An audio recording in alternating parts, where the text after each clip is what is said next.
মদিনার মানুষদের চোখে পানি। আমিরুল মুমিনিন হযরত ওমরের চোখেও পানি। কিছুই করার নাই, ওই হত্যাকারী যুবক যদি ফিরে না আসে আবু যর গিফারিকেই তাহলে হত্যা করা হবে। হাজার হাজার মানুষ তাকায় আছে, মাগরিবের আজান দিলেই দিনটা শেষ হয়ে যাবে আর আবু যর গিফারিকে হত্যা করা হবে। কিন্তু ভাইরা আমার, মাগরিবের আজান দিয়ে দিবে এমন সময় সব মানুষকে অবাক করে দিয়া কিছুক্ষণ পরে আবু যর গিফারিকে হত্যা করা হবে।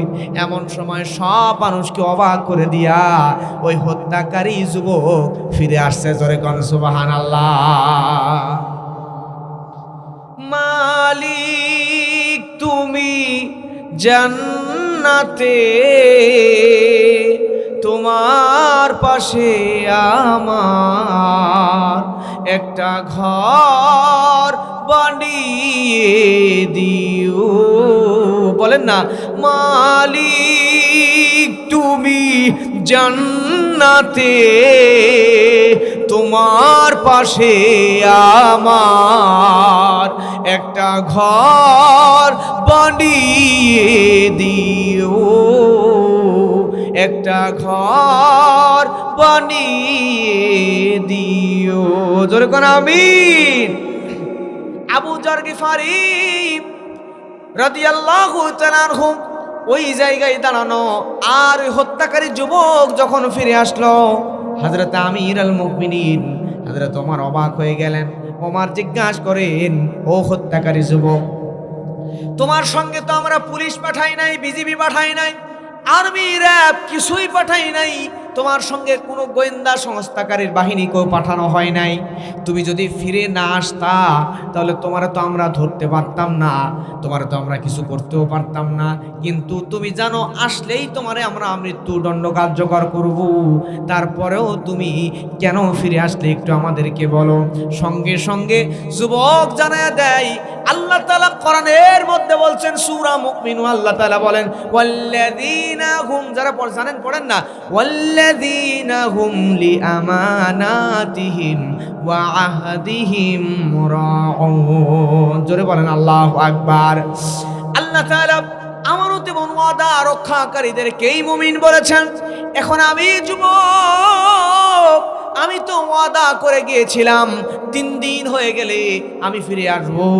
আজকে আমি যদি 3 দিন হওয়ার পরেও এই জায়গায় ফিরে না আসতাম তাহলে কিয়ামত পর্যন্ত মানুষটা বলতো একজন মুসলমান ওয়াদা দিয়া ওয়াদা রক্ষা করে নাই, এই ওয়াদা দিয়া ওয়াদা রক্ষা করে নাই, এই কথা কিয়ামত পর্যন্ত যেন দুনিয়ার মানুষরা বলতে না পারে। এজন্যই সময় মতো আমি ফিরে এসেছি। জোরে বলেন সুবহানাল্লাহ। أعوذ بالله من الشيطان الرجيم. بسم الله الرحمن الرحيم. قد أفلح المؤمنون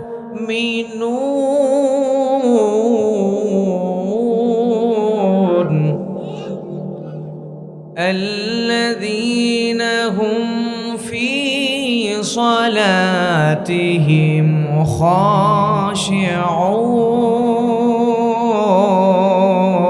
خاشعون والذين هم عن اللغو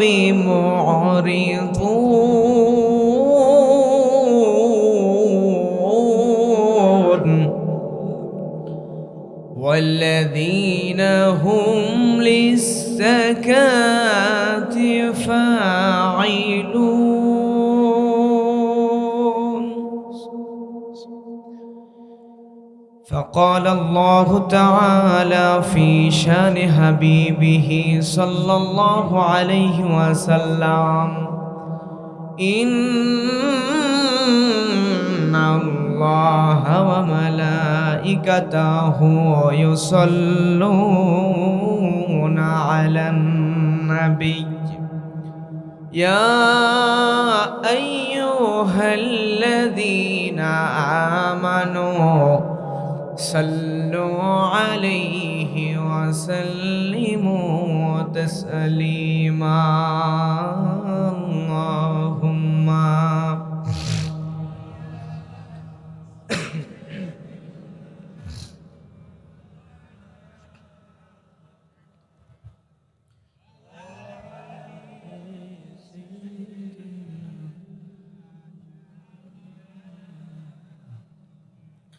কোনো একদিন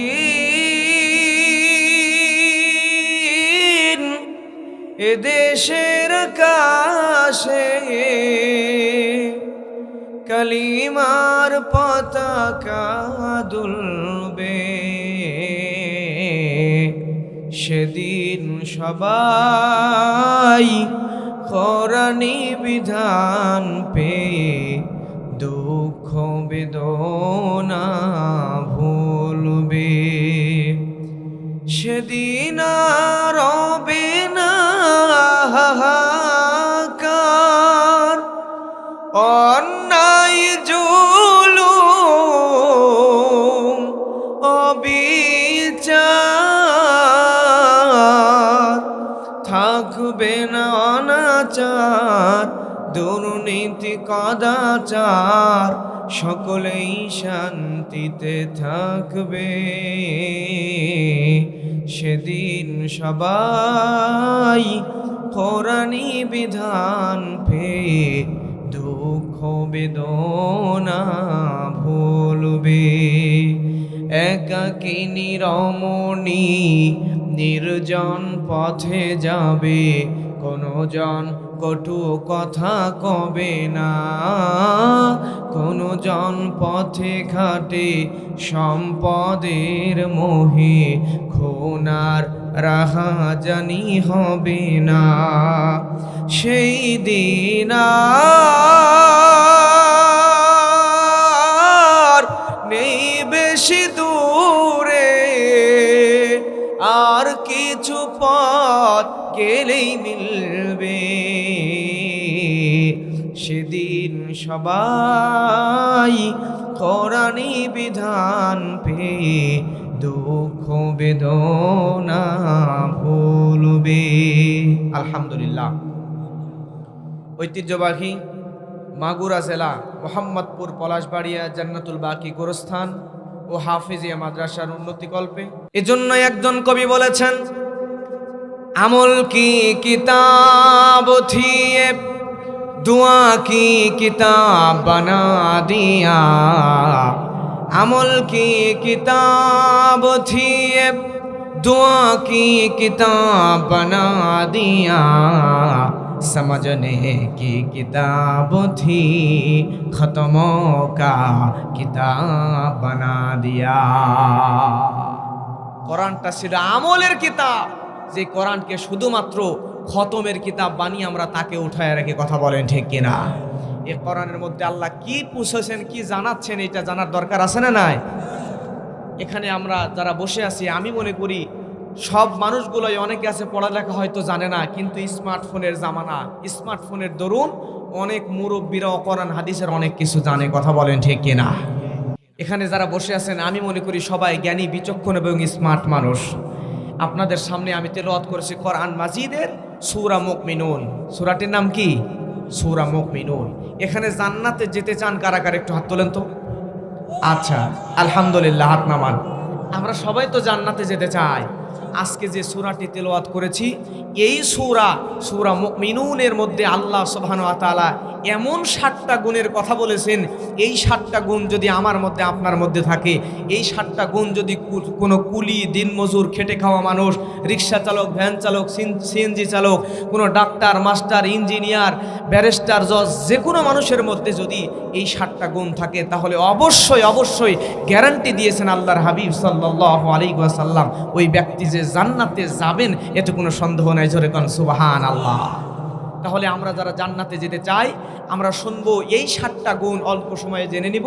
আমার আপনার মধ্যে যদি এই গুণগুলো থাকে তাহলে বুঝে নেবেন আমি আপনি জান্নাতি। আর যদি এই গুণগুলো আমার মধ্যে আপনার মধ্যে না থাকে তাহলে এই গুণগুলো আমরা আমাদের মধ্যে শুনে নিয়ে আসার চেষ্টা করব ইনশাআল্লাহ। তাফসিরে রুহুল মানি থেকে বলছি, নবীজির সাহাবী হযরত ওমর রাদিয়াল্লাহু তাআলা আনহু তিনি একদিন গুনগুন গুনগুন মৌমাছির আওয়াজের ন্যায় আওয়াজ শুনতে পেলেন।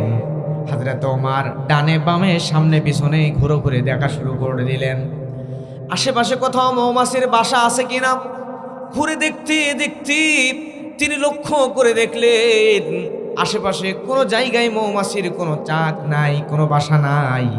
তিনি লক্ষ্য করে দেখলেন আল্লাহর হাবিব সাল্লাল্লাহু আলাইহি ওয়াসাল্লামের চেহারাটা লাল বর্ণ ধারণ করেছে, নবীর শরীরটা থরথর থরথর করে কাঁপতেছে, আর নবীজির সামনে থেকেই গুনগুন গুনগুন করে আওয়াজ আসতেছে। হযরত ওমরের বুঝতে বাকি রইল না এটা আসলে মৌমাছির গুনগুন গুনগুন আওয়াজ নয়, আল্লাহর হাবিবের ওপরে এই মুহূর্তে ওহী নাজিল হচ্ছে। জোরে বলেন সুবহানাল্লাহ। নবীজির ওপরে এই সূরা মুমিনুনের 11টি আয়াত নাজিল হয়ে গেল। নবী আবার এমনি হাত উপরে উঠালেন, সবাই একটু 2 হাতটা তোলেন। আল্লাহর নবী দোয়া করছেন, আল্লাহুম্মা জিদনা ওয়ালা তাখুসনা ওয়া আকরিমনা ওয়ালা তুহিন্না ওয়া আতিনা ওয়ালা তাহরিমনা ওয়া আথিরনা ওয়ালা তুসির আলাইনা ওয়া আরতিনা ওয়ারতু আন্না। জোরে বলেন আল্লাহু আকবার।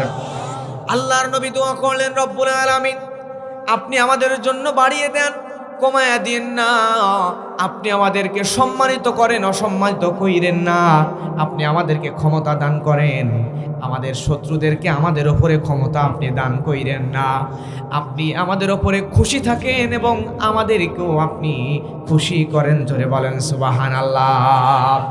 নবী আমার বললেন, সাহাবীদেরকে উদ্দেশ্য করে বললেন, ও আমার সাহাবীরা, তোমাদের মধ্যে এই মুহূর্তে আল্লাহ রাব্বুল আলামিন আমার উপরে সূরা মুমিনুনের যে 11টি আয়াত নাজিল করেছেন, এই 11টি আয়াতের মধ্যে 7টা গুণের কথা বলেছেন।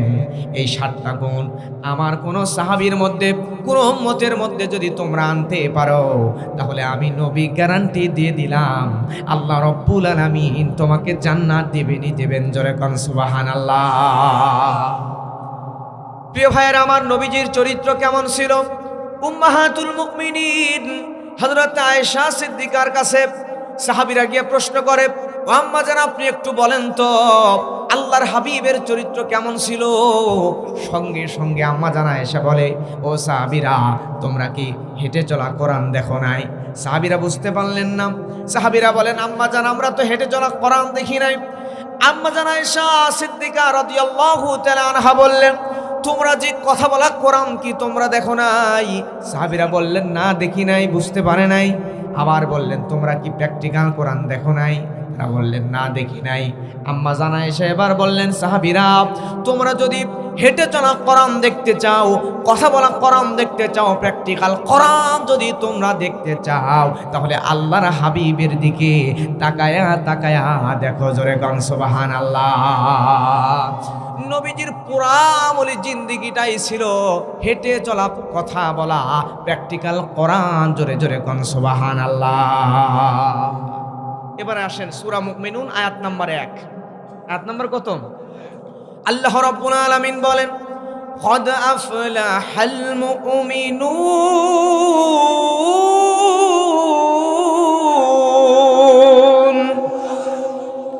আল্লাহ সুবহানাহু ওয়া তাআলা বলছেন, অবশ্যই সফল কাম তারা মুমিন বান্দা যারা। দুনিয়াতে অনেক জ্ঞানী বিচক্ষণ মানুষ আপনারা বসে আছেন, আপনারা বুঝবেন ভালো করে। দুনিয়াতে আমরা সাধারণত সফল মনে করি তাদেরকে, দুনিয়াতে যাদের অনেক টাকা পয়সা, সম্পদ আছে, ক্ষমতা আছে, পাওয়ার আছে। আমাদের সমাজে যারা বিসিএস ক্যাডার, জজ, ব্যারিস্টার, ডাক্তার, ইঞ্জিনিয়ার, মাস্টার, তাদেরকে আমরা দুনিয়াতে সফল মনে করি। কথা বলেন ঠিক কিনা? আসলে পাওয়ার থাকলে, টাকা পয়সা, সম্পদ থাকলেই যদি সফল হওয়া যেত তাহলে দুনিয়ার সবচাইতে ধনীদের মধ্যে অন্যতম বিল গেটস। এই বিল গেটসের এত বেশি সম্পদ, সাংবাদিকরা তার সম্পদের বর্ণনা করতে গিয়ে বলছে, তার সম্পদ দিয়ে বোঝানোর জন্য বলছে, তার সম্পদ দিয়ে যদি লোহার সিঁড়ি বানানো হতো তাহলে দুনিয়া থেকে প্রায় চাঁদে যাওয়া যাইতো। সরে কোন আল্লাহু আকবার। এত সম্পদের মালিক বিল গেটস, আপনারা জ্ঞানী মানুষ, আগেই বলেছি, আপনারা বলবেন এত সম্পদ তার আছে কিন্তু সে মুসলিম না, তার ঈমান নাই, ঈমান না থাকলে সে যাবে জাহান্নামে। এখন বলেন এত সম্পদ থাকার পরও যদি যায় জাহান্নামে, তাহলে সে সফল নাকি ব্যর্থ? প্রিয় ভাইরা, আপনারা জ্ঞানী মানুষ, এবার একজন মানুষের নাম আপনাদের সামনে আমি বলবো, আপনারা বলবেন লোকটা সফল নাকি ব্যর্থ। লোকটার নাম হচ্ছে হযরতে বেলাল। সুবহানাল্লাহ। আমার প্রিয় ভাইয়েরা লক্ষ্য করেন, ও মাগুরার মোহাম্মদপুরের কোরআন প্রকল্প তৌহিদি জনতা মুসলমানের লক্ষ্য করেন, আল্লাহর হাবিব সাল্লাল্লাহু আলাইহি ওয়াসাল্লাম মিরাজে গেলেন। মিরাজে যাওয়ার পরে জান্নাত প্রদক্ষিণ করতেছিলেন। এমন সময় জান্নাতের ভিতরে কার যেন পায়ের আওয়াজ আমার নবীজি শুনতে পেলেন। জিবরাইল আমিনকে ডাক দিয়ে বললেন, জিবরাইল তুমি বলো এই জান্নাতের ভিতরে কার পায়ের আওয়াজ শোনা যায়? জিবরাইল আমিন বলে, ইয়া রাসূলুল্লাহ, এই জান্নাতের ভিতরে যার পায়ের আওয়াজ শোনা যায় সে আর কেউ নয়, আপনার সাহাবী হযরতে বেলাল। আপনারা জ্ঞানী মানুষ, আপনারা বলবেন নবী যখন মেরাজে তখন বেলাল দুনিয়াতে জীবিত আছে নাকি মারা গেছে? আল্লাহর হাবিব আশ্চর্য হয়ে গেলেন, নবীজি আমার অবাক হয়ে গেলেন, আশ্চর্য হয়ে গেলেন। আমি তো মেরাজে, কিন্তু আমার সাহাবী বেলাল তো দুনিয়াতে জিন্দা আছে, তাহলে ওই জীবিত বেলালের পায়ের আওয়াজ কেমনে আমি নবী জান্নাতের মধ্যে শুনতে পাই? নবীজি আমার জিবরাইলকে ডাক দিয়ে বলে, জিবরাইল তুমি একটু বলো আমার সাহাবী বেলাল সে তো দুনিয়ায় জীবিত আছে, তাহলে তার পায়ের আওয়াজ কেমনে জান্নাতের মধ্যে শোনা যায়? সঙ্গে সঙ্গে হযরতে জিবরাইল আমিন বললেন, ইয়া রাসূলুল্লাহ, ওই বেলালের এমন কিছু স্পেশাল আমল তার জিন্দেগিতে আছে যে আমলের কারণে আল্লাহ তাআলা এত বেশি খুশি হয়ে গিয়েছেন, যার কারণে বেলালের জীবন দশায় তার সুরত দিয়া একজন ফেরেশতাকে জান্নাতের মধ্যে প্রদক্ষিণ করাচ্ছেন। সুবহানাল্লাহ। নবী আমার মেরাজ থেকে ফিরে এসে বেলালকে ডাক দিয়ে বলে, বেলাল তুমি একটু বলো তোমার স্পেশাল কোনো আমল আছে নাকি? জোরে কোন আল্লাহু আকবার। নবী আমার ওই কালো বেলালকে কাছে নিলেন, নেওয়ার পরে কালো বেলালের কপাল বরাবর নবীজি ঠোঁট মোবারক দিয়ে চুমু এঁকে দিলেন। দেওয়ার পরে বলে, বেলাল তোমার কি স্পেশাল কোনো আমল আছে নাকি? তুমি একটু বলো। হযরতে বেলাল বলে, রাসূলুল্লাহ, আমি বেলালের তো তেমন আমলই নাই। জোরে কোন আল্লাহু আকবার। আসলে কি তাই? বুঝবেন ভালো করে, সাহাবীদের আমল ছিল আকাশচুম্বী, কিন্তু বলতেন একদম ছোট করে। সুবহানাল্লাহ বলেন। আর আমরা আমাদের আমল একদম ছোট, একদম ক্ষুদ্র, কিন্তু বলে বেড়াই বিশাল বড় করে। কথা কোন ঠিক কিনা? এক হাজী সাহেব, ওনার বাড়িতে দুপুরবেলা হুজুরদেরকে দাওয়াত দিয়েছেন। এইবার হাজী সাহেবের বাসায় যাওয়ার পরে সব হুজুররা খাবে, নামাজের সময় হয়ে গেছে। এখন নামাজের সময় হাজী সাহেব ওনার সন্তানদেরকে বলতেছেন যে, বাবারা, আমি 9 নম্বর বার হজ করতে গিয়ে যে জায় নামাজগুলো এনেছিলাম ওই জায় নামাজগুলো এনে দাও, হুজুরা নামাজ পড়ো। কয় নাম্বার? 9 নাম্বার। আসলে উনি হুজুরদেরকে শোনাচ্ছেন যে আমি কয়বার হজ করেছি? 9 বার। যে ব্যক্তি জীবনে ঠিকমতো নামাজ পড়েনি, হঠাৎ একদিন তাহাজ্জুদ নামাজ পড়ছে, পড়ার পরে বাজারে, দোকানে, চাই স্টলে যেখানেই যায় আগেই বলে, তাহাজ্জুদের নামাজ পড়তে এতই মজা। আছে না নাই? আছে না নাই? আমাদের সমাজের মানুষ আমরা এমন আমল করি ছোট, বলে বেড়ায় বিশাল বড় করে, কিন্তু সাহাবীরা আমল করতেন আকাশচুম্বী, বলতেন একদম ছোট করে। জোরে কোন আল্লাহু আকবার। হযরতে বেলাল বলে, ইয়া রাসূলুল্লাহ, আমার তো তেমন কোনো আমলই নাই, কিন্তু আমল বলবেন কিনা জানি না, ছোট্ট একটা কাজ আমি বেলাল করি। সেটা হলো আমি যতবার আমি নামাজের জন্য ওযু বানায় নেই, ওযু করার সাথে সাথে 2 রাকাত তাহিয়াতুল ওযুর নফল নামাজ আদায় করে নি। সুবহানাল্লাহ। আমল সে জিন্দেগি बनती है, আমল সে জিন্দেগি बनती है, ए जन्नत भी ए जहन्नम भी, ए खाकी अपनी फितरत है, ना नारी ना नूरी। আমল দিয়া মানুষের জিন্দেগি গঠন হয়, জান্নাতের নূর কিংবা জাহান্নামের আগুন দিয়ে মানুষের জিন্দেগি তৈরি হয় না। এজন্য আমি আপনি যদি আমলে জিন্দেগি তৈরি করতে পারি, আল্লাহ রাব্বুল আলামিন আমাদেরকে জান্নাতের মধ্যে ঢুকায় দেবেন। সুবহানাল্লাহ।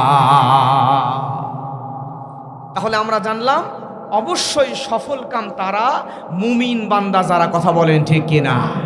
তার মানে সফল হওয়ার শর্ত হচ্ছে ইমানদার হওয়া লাগবে, ইমান থাকতে হবে, কথা কোন ঠিক কিনা?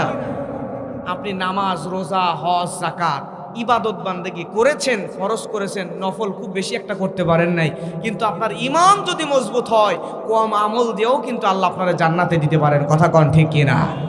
কারণ এমনও সাহাবী দুনিয়াতে ছিল যে লোকটা জীবনে এক ওয়াক্ত নামাজ পড়েনি, রোজা করেনি, হজ করেনি, যাকাত দেয়নি, কোনো আমলই করতে পারে নাই, তারপরও নবীজি তারা জান্নাতের ঘোষণা দিয়েছেন। জোরে কোন সুবহানাল্লাহ। সহিহ মুসলিমের বর্ণনা, বারা ইবনে আযিব রাদিয়াল্লাহু তাআলা আনহু তিনি বর্ণনা করছেন, আতান নবী আলাইহিস সালাম রাজুলুম মুকান্নাউম বিল হাদিদ। আল্লাহর হাবিব সাল্লাল্লাহু আলাইহি ওয়াসাল্লাম একদিন যুদ্ধে যাবেন, লৌহ পোশাক পরে রেডি হয়ে গেছেন, লৌহ পোশাক পরেছেন, হাতের মধ্যে একটুও সময় নাই। এমন সময় নবীজির কাছে একজন বিধর্মী আসলো, কালেমা পড়ে মুসলমান হয়ে যাবে। নবীজির কাছে এসে দেখে নবীজি লৌহ পোশাক পরে রেডি হয়ে গেছেন, যুদ্ধে রওনা দেবেন। এই অবস্থা দেখে, এই দৃশ্য দেখে ওই বিধর্মী নবীজির কাছে বললেন, আল্লাহর নবীকে বললেন, ইয়া রাসূলুল্লাহ আমুসলিমু আম উখাতিল, আমি আগে মুসলিম হব নাকি এভাবে আপনাকে অনুসরণ করব? আল্লাহর নবী বললেন, আসলিম সুম্মা খাতিল, আগে মুসলিম হও তারপরে অনুসরণ করো। জোরে কান সুবহানাল্লাহ। ওই বিধর্মী লোকটা ওইভাবেই নবীজির কাছে কালেমা পড়ে মুসলমান হয়ে গেলেন। মুসলমান হয়ে যাওয়ার পরে যুদ্ধে চলে গেল, যুদ্ধ চলছে, ভয়ানক যুদ্ধ। মুসলমানরা জিহাদ করতে করতে, ওই মুসলিমও জিহাদ করতে করতে, কাফিরদেরকেও কসুকাটা করতে করতে নিজেও শহীদ হয়ে জমিনের মধ্যে পড়ে গেল। তার শরীরটা ক্ষতবিক্ষত হয়ে গিয়েছে, শরীরটা ক্ষতবিক্ষত হয়ে জমিনের মধ্যে পড়ে লোকটা জায়গায় শহীদ হয়ে গেছে। নবীজি আবার যুদ্ধ শেষ হয়ে যাওয়ার পরে ওই মুসলিমের কাছে আসলেন। আসার পরে নবীজি তার দেহটা দেখে, তার শহীদ হওয়া লাশটা দেখে নবীজি বললেন, আমিলা কলিলা ওয়া উযিরা কাসীরা। নবীজি বললেন, লোকটা আমল করেছে কম, পুরস্কার পেয়ে গেছে অনেক বেশি। তার মানে এবার আপনারা জ্ঞানী বিচক্ষণ মানুষ বলবেন, একটু আগে ইসলাম কবুল করছে, সে কি জীবনে কোনোদিন নামাজ পড়ছে, রোজা করছে, হজ করছে, যাকাত দিছে? জীবনে কোনো আমলই করে নাই, শুধু ঈমান আনছে, যুদ্ধে যে শহীদ হয়ে গেছে, আল্লাহর নবী তার জান্নাতের গ্যারান্টি দিয়ে দিছে। তার মানে আমি বলছি, এখানে অনেক মানুষ আছে পরিশ্রমী মানুষ, যে মানুষটা ভ্যান চালায়, রিক্সা চালায়, মাটি কাটে, এরকম পরিশ্রমে কাজ করে, আমল ইবাদত খুব একটা বেশি করতে পারে না, ফরজটা করে, সুন্নত করে, নফল বেশি একটা করতে পারে না। কিন্তু আমার ভাইয়েরা, যদিও তার আমল একটু কম, কিন্তু ঈমান যদি মজবুত থাকে, শিরিক মুক্ত ঈমান আর বিদআত মুক্ত আমল যদি তৈরি করতে পারেন, বিশ্বাস করেন আল্লাহ তাআলা কম আমলেও আপনারে জান্নাত দিয়ে দিবে। আমার মা বোনেরা লক্ষ্য করেন, আরেকটা উজ্জ্বল দৃষ্টান্ত দিলেই বুঝবেন। নবীজির স্ত্রী উম্মাহাতুল মুমিনিন হযরতে খাদিজা রাদিয়াল্লাহু তাআলা আনহা, এই মহিয়সী নারী, তার ঈমান কেমন মজবুত ছিল। আমি উমরায় গেলাম, যাবার পরে জাবালুন নূর নামক পর্বতে উঠলাম। এখানে হজ করেছেন, উমরা করেছেন, এমন কে কে আছেন একটু হাত দেখান। আচ্ছা, আলহামদুলিল্লাহ, মোটামুটি অনেকে আছেন। আপনারা দেখেছেন জাবালুন নূর নামক পর্বতটা জমিন থেকে উপরের দিকে তাকালে মনে হয় আসমানে ঠেকে গেছে, এত বড় লম্বা, প্রায় 3-3.5 কিলোমিটার লম্বা আকাশের দিকে। এই উঁচু পর্বতের এক পাশে হেরা গুহা, যেখানে নবীজি ধ্যানমগ্ন থাকতেন। প্রথম কোরআন ওই জায়গার মধ্যেই নাজিল হয়। ওই পাহাড়ের ওপরে আমার মতো যুবক মানুষ উঠতে প্রায় 45 মিনিট থেকে 1.5 ঘন্টা সময় লেগেছে। তাও আবার বর্তমান আরাবিয়ান সরকার সিঁড়ির ব্যবস্থা করে দিয়েছে ওঠার জন্য, কিন্তু নবীজির জামানায় সিঁড়ি ছিল না। আল্লাহর হাবিব সাল্লাল্লাহু আলাইহি ওয়াসাল্লামের স্ত্রী উম্মাহাতুল মুমিনিন হযরত খাদিজা, তিনি ওই জায়গায় নবীজির প্রয়োজনীয় জিনিস উঠায় নিয়ে যায়, নবীজিকে দিতেন। জোরে গন সুবহানাল্লাহ।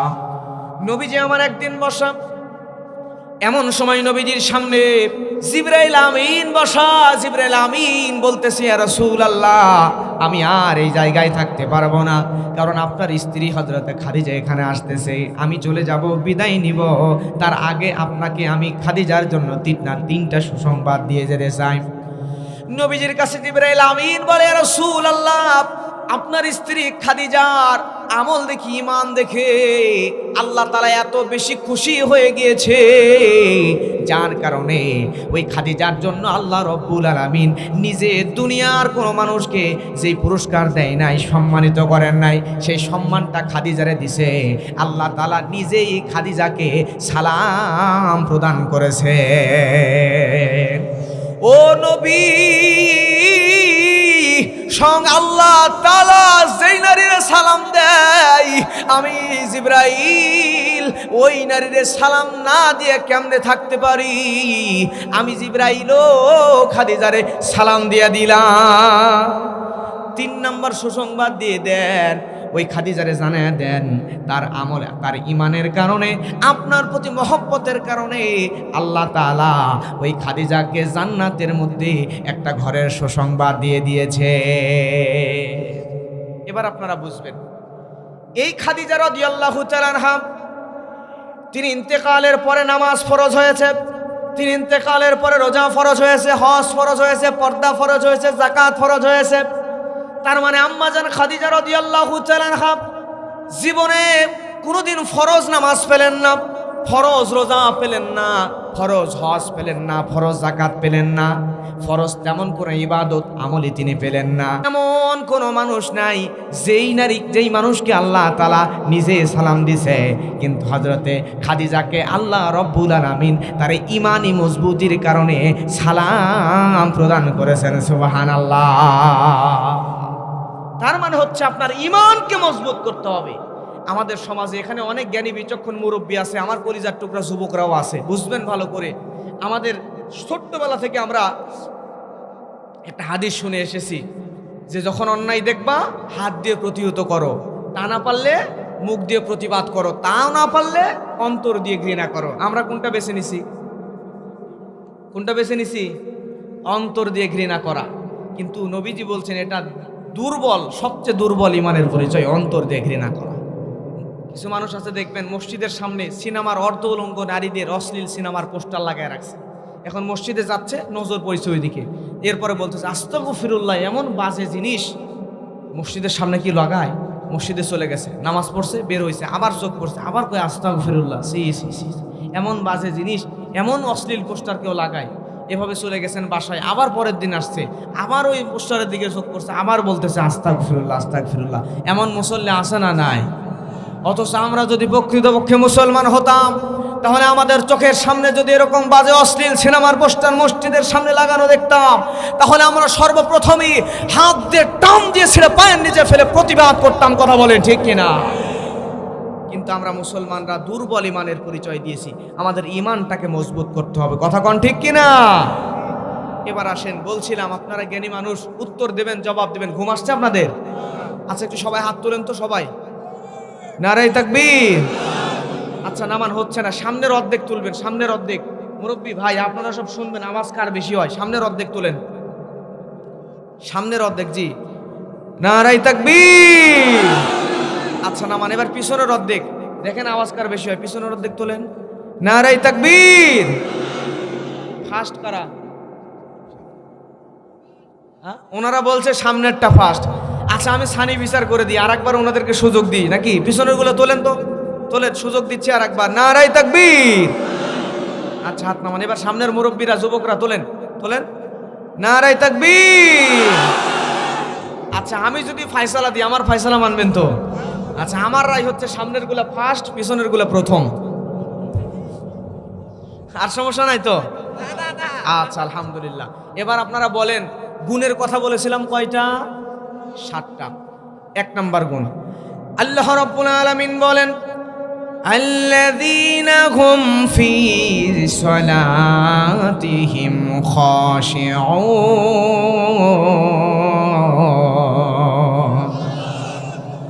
আল্লাহ রাব্বুল আলামিন বলেন, জানিয়ে দিচ্ছেন মুমিন বান্দা তারা এক নম্বর গুণ হলো যারা নামাজের মধ্যে বিনয়ী, নামাজের মধ্যে নম্রতা আনে, নামাজের মধ্যে বিনয় আনে।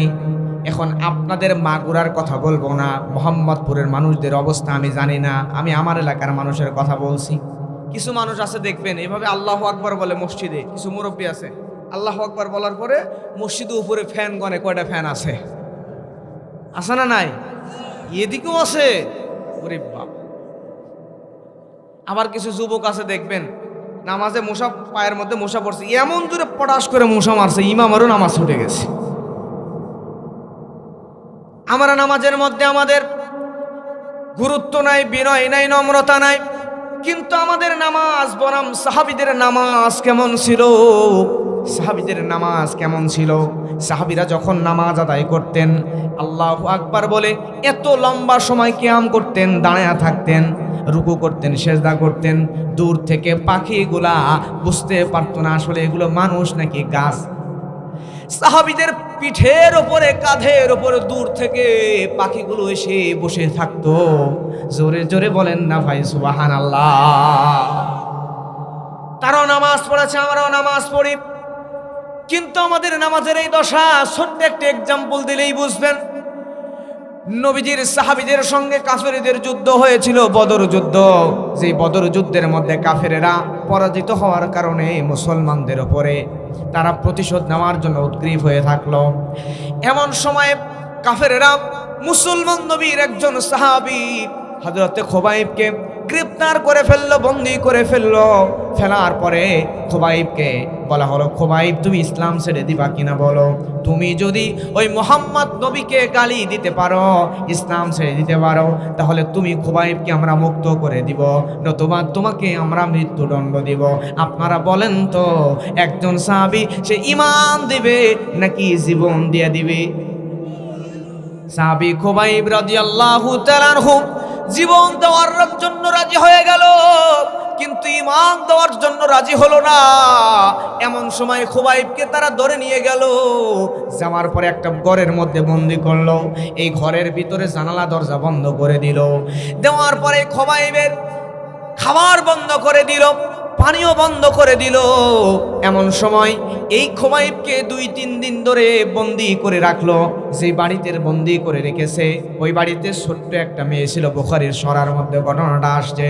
এই ছোট্ট মেয়েটার নাম হলো জাইমা। মেয়েটার নাম কি? জাইমা নামক মেয়েটা চিন্তা করলো এই খুবাইব বেঁচে আছে নাকি মারা গেছে জানার দরকার। জানালা একটুখানি ফাঁকা করে জানালা দিয়া যখন জাইমা লক্ষ্য করে দেখে, জানালা খুলে ভিতরে তাকায় অবাক হয়ে গিয়েছে। কিরে, যেই খুবাইবের খাবার বন্ধ করে দেওয়া হয়েছে, পানিও বন্ধ করে দেওয়া হয়েছে, সেই খুবাইবের সামনে কে যেন ঝুড়ি ভর্তি করে আনছে জিনিয়াল ফলমূল, আপেল, কমলা, আঙ্গুর, বেদেনা, এরকম দামি দামি ফলমূলগুলো রেখে দিয়েছে। সুবহানাল্লাহ। তাও আবার যেন তেন ফলমূল নয়, এমন বড় বড় টাসা টাসা আঙ্গুর, যে আঙ্গুর মুখের মধ্যে ঠাসি দিলে রস দিয়ে মুখ ভর্তি হয়ে যাবে। আল্লাহু আকবার। এই দৃশ্য দেখার পরে খুবাইবকে বের করা হলো।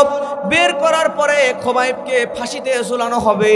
খুবাইবকে জিজ্ঞেস করা হলো, খুবাইব তোমরা খাবার বন্ধ করে দিয়েছিলাম, পানিও বন্ধ করে দিয়েছিলাম, তাহলে তোমার সামনে আনসিজনিয়াল ফলমূলগুলো কে এনে দিল তুমি একটু বলো।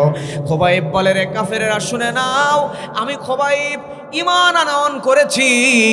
ঈমান আনয়ন করার কারণে, আল্লাহর ইবাদত করার কারণে তোমরা আমার খাবার বন্ধ করলে হবে কি, পানি বন্ধ করলে হবে কি? আমি খুবাইব যে আল্লাহর উপর ঈমান আনয়ন করেছি, ওই আল্লাহ জান্নাত থেকে আমি খুবাইবের জন্য সুপাই সুপাই ফলমূল পাঠিয়ে দিয়েছে। ও প্রিয় মুসলমান ভাইয়েরা, হযরত খুবাইব রাদিয়াল্লাহু তাআলা আনহুকে তারা নিয়ে গেল, শহীদ করে দিবে। জাহাজ হযরত খুবাইবকে শুলে চড়াবে, হত্যা করবে। এমন সময় কাফেরেরা খুবাইবকে সর্বশেষ প্রশ্ন করে, খুবাইব তোমাকে তো আমরা হত্যা করব, তার আগে জানতে চাই তুমি একটু বলো তোমার জীবনের শেষ কোনো আশা আছে কিনা? আমাকে, আপনাকে, আমাদেরকে যদি জিজ্ঞাসা করতো আমাদের জীবনের শেষ কোনো আশা আছে কিনা, শেষ আশা একটু পরে মৃত্যু হবে, আমরা বলতাম, কেউ বলতাম আমরা কাচ্চি ডাইনের বিরিয়ানি খেতে চাই। কথা বলেন ঠিক কিনা? যার যেটা পছন্দ সেটা খাইতে চাইতাম। আবার একটু জ্ঞানী বিচক্ষণ হলে সে বলতো আমি আমার স্ত্রী সন্তানদের সাথে দেখা করতে চাই, কেউ বলতো আমি আমার বৃদ্ধ পিতামাতার সঙ্গে দেখা করতে চাই, এটাই আমাদের শেষ চাওয়া, এগুলো বলতো। কথা বলেন ঠিক কিনা? কিন্তু হযরত খুবাইব রাদিয়াল্লাহু তাআলা আনহু তিনি জীবনের শেষ খাবার চাইলেন না, কারোর সঙ্গে দেখাও করতে চাইলেন না। হযরত খুবাইব সাহাবী কাফেরদেরকে বললেন, ও কাফেরেরা, তোমরা যেহেতু আমাকে শেষ ইচ্ছা জিজ্ঞাসা করেছ, তাহলে শুনে নাও, আমার জীবনের শেষ ইচ্ছা হলো আমাকে তোমরা ওযু বানায়া 2 রাকাত নফল নামাজ পড়ার সুযোগ করে দাও। কাফেররা তাকে সুযোগ করে দিল। হযরত খুবাইব এবার সুন্দর করে নামাজের মুসল্লায় দাঁড়িয়ে গেলেন। এত ধীর স্থির ভাবে সুন্দর করে নামাজ পড়তেছিল, বৃষ্টির ন্যায় তাতক পাখি যেমন তাকিয়ে থাকে, ওই বিধর্মী কাফেরেরাও খুবাইবের নামাজের দৃশ্য দেখার জন্য ওইভাবেই তাকিয়ে আছে। জোরে কোন আল্লাহু আকবার। এই দৃশ্য দেখে কাফেরেরা তাকে এসে কি সুন্দর করে নামাজ পড়ে। প্রথম রাকাত ধীর স্থিরভাবেই পড়লো, কিন্তু দ্বিতীয় রাকাতে গিয়া একটু তাড়াহুড়া করে নামাজ শেষ করে ফেললো। কাফেরেরা এবার খুবাইবকে নামাজ শেষ করার পরে জিজ্ঞাসা করো, ও খুবাইব, তুমি তো প্রথম রাকাত সুন্দর করে ধীরে সুস্থেই নামাজ পড়তেছিলা, কিন্তু দ্বিতীয় রাকাতে কেন তাড়াহুড়া করলা? কারণটা কি? সঙ্গে সঙ্গে হযরত খুবাইব বলে, ও কাফেরেরা, আমার মনের মধ্যে হঠাৎ করে একটা প্রশ্ন আসছে, সেটা হলো, তোমরা তো কাফের, তোমরা মনে করতে পারো আমি খুবাইবকে কিছুক্ষণ পরেই তো মৃত্যুদণ্ড দেওয়া হবে। আমি খুবাইব মনে হয় তাড়াতাড়ি মৃত্যু যেন না হয়, একটু দেরিতে মৃত্যু যেন হয়, এজন্য মনে হয় আমি খুবাইব আমি ধীরে ধীরে নামাজ পড়তেছি যাতে মৃত্যুর সময়টা একটু পিছিয়ে যায়। এটা তোমরা কাফেরদের মনের মধ্যে চিন্তা আসতে পারে। শুধুমাত্র এই চিন্তা আমি করলাম, এই জন্য আমি তাড়াহুড়া করে দ্বিতীয় রাকাতে নামাজ শেষ করে দিলাম। কিন্তু এই নামাজ পড়তে, আমার জীবনের শেষ নামাজ পড়তে আমি খুবাইবের এত মজা লাগতেছিল, আমি খুবাইবের মন বলতেছিল আমার যদি জীবন চলেও যেত আমি নামাজ ছেড়ে দিতাম না। এই এক্সাম্পল কেন দিলাম, ঘটনাটা কেন বললাম? কারণ হলো মোহাম্মদপুরের কোরআন প্রেমিক মুসলমানেরা লক্ষ্য করেন, আজকে আমরা মানুষদেরকে ইসলাম কবুল করানোর জন্য, মুসলমান বানানোর জন্য ইসলামের দাওয়াত দিই, কোরআনের দাওয়াত দিয়ে তারপরে ইসলামের দাওয়াত দিয়ে তারপরে মুসলিম বানাতে হয়। কথা বলেন ঠিক কিনা? কিন্তু ওই খুবাইবের জামানায় নবীজির একজন সাহাবী, সে পরবর্তীতে কালেমা পড়ে মুসলমান হয়ে গিয়েছে, সাইদ ইবনে আমের আল জুমাহি। এই লোকটা খুবাইবের জীবনের শেষ 2 রাকাত নামাজের দৃশ্য দেখে তার কাছে কালেমার দাওয়াত দেওয়া লাগে নাই, আর একজন সাহাবীর নামাজের দৃশ্য দেখেই নবীজির কাছে গিয়া কালেমা পড়ে মুসলমান হয়ে গিয়েছে। তাদের নামাজ আর আমাদের নামাজের তফাৎ কত! নামাজের মধ্যে আমরা অলস, নামাজের মধ্যে গুরুত্বহীন, কিন্তু সাহাবীদের নামাজ দেখেই বিধর্মী কালেমা পড়ে মুসলমান হয়। জোরে করে আল্লাহু আকবার। এবার আসেন 2 নাম্বার গুণ। আল্লাহ রাব্বুল আলামিন বলেন, ওয়াল্লাযীনা হুম আনিল লাগবি মুরিদুন।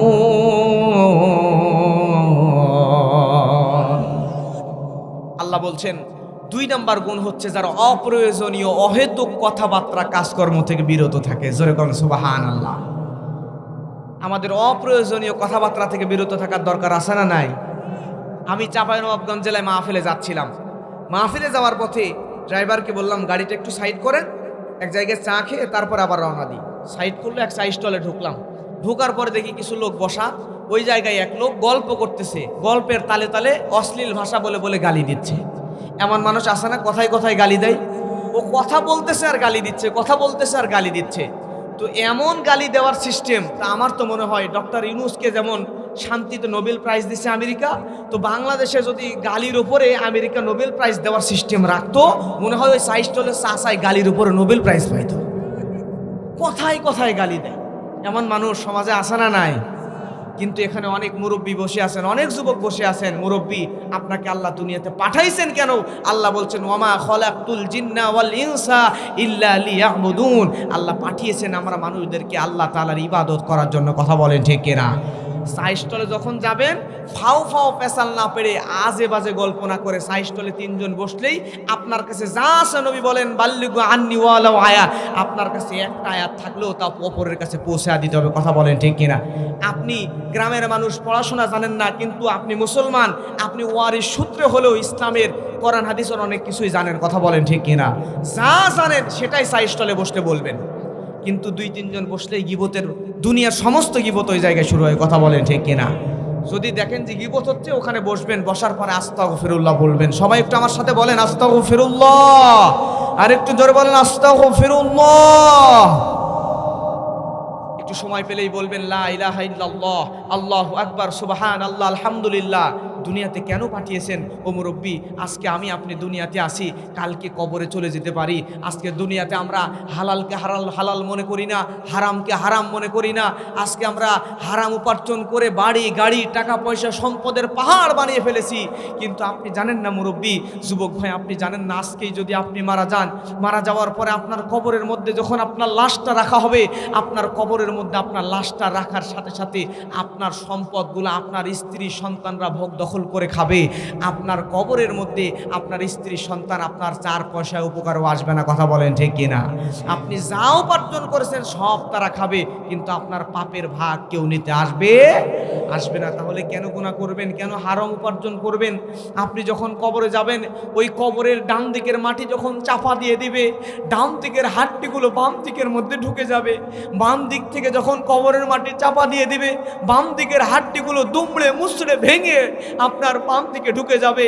এভাবে আপনি কবরের মধ্যে চিৎকার দেবেন, আপনার চিৎকার দুনিয়ার কোনো মানুষ কিন্তু শুনতে পাবে না। যুবকরা আজকে দুনিয়াতে অহংকার করে মুরব্বীদেরকে সম্মান দেয় না, বাবার বয়সে মুরব্বীদের সঙ্গে বাজে আচরণ করে।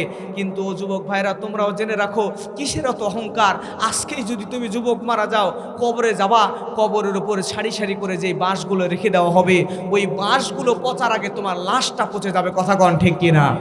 এজন্য অহংকার বাদ দিতে হবে।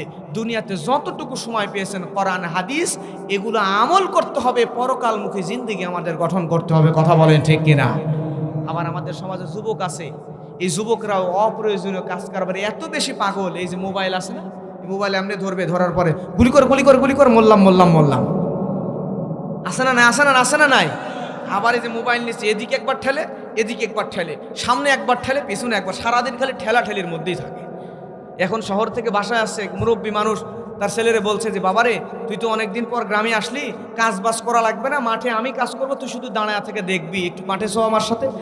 এখন ছেলেকে একবার দুইবার ডাকার পরে বাবারে ধমক দেবে, যাও তো, এত টাকা লাগে, আসে না নাই। আরে যুবক, ওই বাবা তোমারে কত কষ্ট করে লালন পালন করলো, তোমারে কত কষ্ট করে নিজে মাথার ঘাম পায়ে ফেলে। এখানে অনেক মুরব্বী বসে আছে, জিজ্ঞেস করে দেখো, তোমার বাবা চাচারা এখানেই বসে আছে, যুবক ভাই জিজ্ঞেস করে দেখো, সারা জীবন মাথার ঘাম পায়ে ফেলে উপার্জন করেছেন, ইনকাম করেছেন, নিজের সুখের জীবন যাপন করার জন্য নয়, সারা জীবন পরিশ্রম করছে তুমি সন্তান তোমারে ভালো রাখার জন্য। কথা বলেন ঠিক কিনা? বাড়ি গাড়ি সম্পদ লক্ষ লক্ষ টাকা ব্যাংক ব্যালেন্স সব করেছে তুমি সন্তানের জন্য। আজকে তুমি সন্তান একটু বড় হয়েছে, তোমার শরীরে রক্ত গরম, এখন তুমি বাপরে বাপ মনে করো না, মা রে মা মনে করো না, বাবার সাথে খারাপ ব্যবহার করো, মায়ের সঙ্গে খারাপ ব্যবহার করো। তুমি আজকে বাবার সাথে খারাপ ব্যবহার করবা, মায়ের সঙ্গে খারাপ ব্যবহার করবা। আল্লাহর নবীর কাছে সাহাবী জিজ্ঞাসা করছে, ইয়া রাসূলুল্লাহ খেদমত করবো কার? নবী বললেন, অত বিস্তারিত বলার সময় নাই, হুমা জান্নাতুকা নারুকা, তোমার বাবা মাই তোমার জন্য জান্নাত, তোমার বাবা মাই তোমার জন্য জাহান্নাম। তুমি বিশ্বাস করো যুবক, তুমি যদি বাবার সাথে মায়ের সাথে খারাপ ব্যবহার করো, তাহলে তুমি যতই আমল করো তোমার স্থান হচ্ছে জাহান্নাম। কথা বলেন ঠিক কিনা?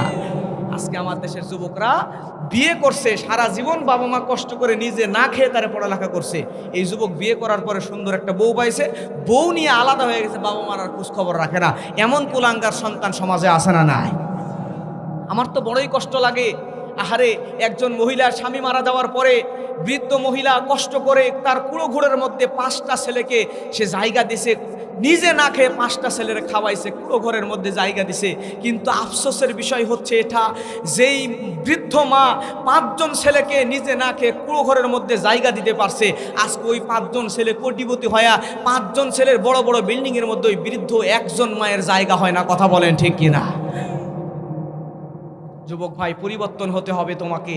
তুমি আজকে যদি তোমার বাবা মার খেদমত না করো, সময় আছে, এই যে শীতের দিন বাজারে গেলে সিদ্ধ ডিম পাওয়া যায়, বাজারে গেলে চাইনা কমলা পাওয়া যায়, বেদেনা পাওয়া যায়।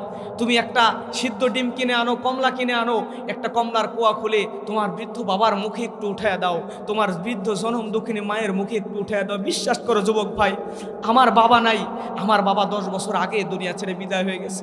আমার তো মনে হয় আমাকে যদি গোটা দুনিয়া দিয়ে দেওয়া হতো, গোটা দুনিয়া যদি আমার থেকে নিয়ে নেওয়া হতো, আর আমার বাবাকে যদি 1 সেকেন্ডের জন্য আমাকে দিয়ে দেওয়া হতো, তাহলে আমার মনে হয় আমি গোটা দুনিয়া দিয়ে দিতাম আমার বাবাকে 1 সেকেন্ড পাওয়ার জন্য। আজকে আমার বাবা নাই, আমি বুঝি বাবা না থাকার কি কষ্ট। যুবক ভাই, তুমি তোমার বাবার মুখে, মায়ের মুখে একটা কমলার কোয়া উঠায় দাও, একটা সন্দেশ কিনে মুখে উঠায় দাও। তোমার বাবা আর মা যদি চোখের পানি ছেড়ে দিয়ে কাঁদে, চোখের পানি ছেড়ে দিয়ে প্রশান্তির কান্না চোখ দিয়ে বের করে, বিশ্বাস করো যুবক ভাই, দুনিয়াতে কোটি কোটি টাকার মালিকরা ওই পরিমাণ প্রশান্তি পাবে না তুমি তোমার হৃদয়ের মধ্যে যে পরিমাণ প্রশান্তি পাবা। জোরে বলেন কথা ঠিক কিনা? বাবা মাকে সম্মান দিতে হবে। আমাদের সমাজে কিছু নারী আছে, আল্লাহ বলছেন ওয়াল্লাযীনা হুম আনিল লাগবি মুরিতুন, অপ্রয়োজনীয় কথাবার্তা কাজকর্ম থেকে বিরত থাকতে হবে। কিন্তু সমাজে কিছু নারী আছে, দেখবেন 2-3 জন নারী যখন এক জায়গায় হয়, দুনিয়ার যত গীবত, আমেরিকার খবর ওই জায়গায় পাওয়া যায়।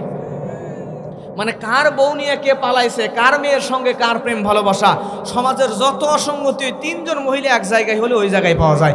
মনে হয় যে ওই 3 জন মহিলা গরিবের বিবিসি বাংলা, সমস্ত গীবত ওই জায়গায়। কথা বলেন ঠিক কিনা?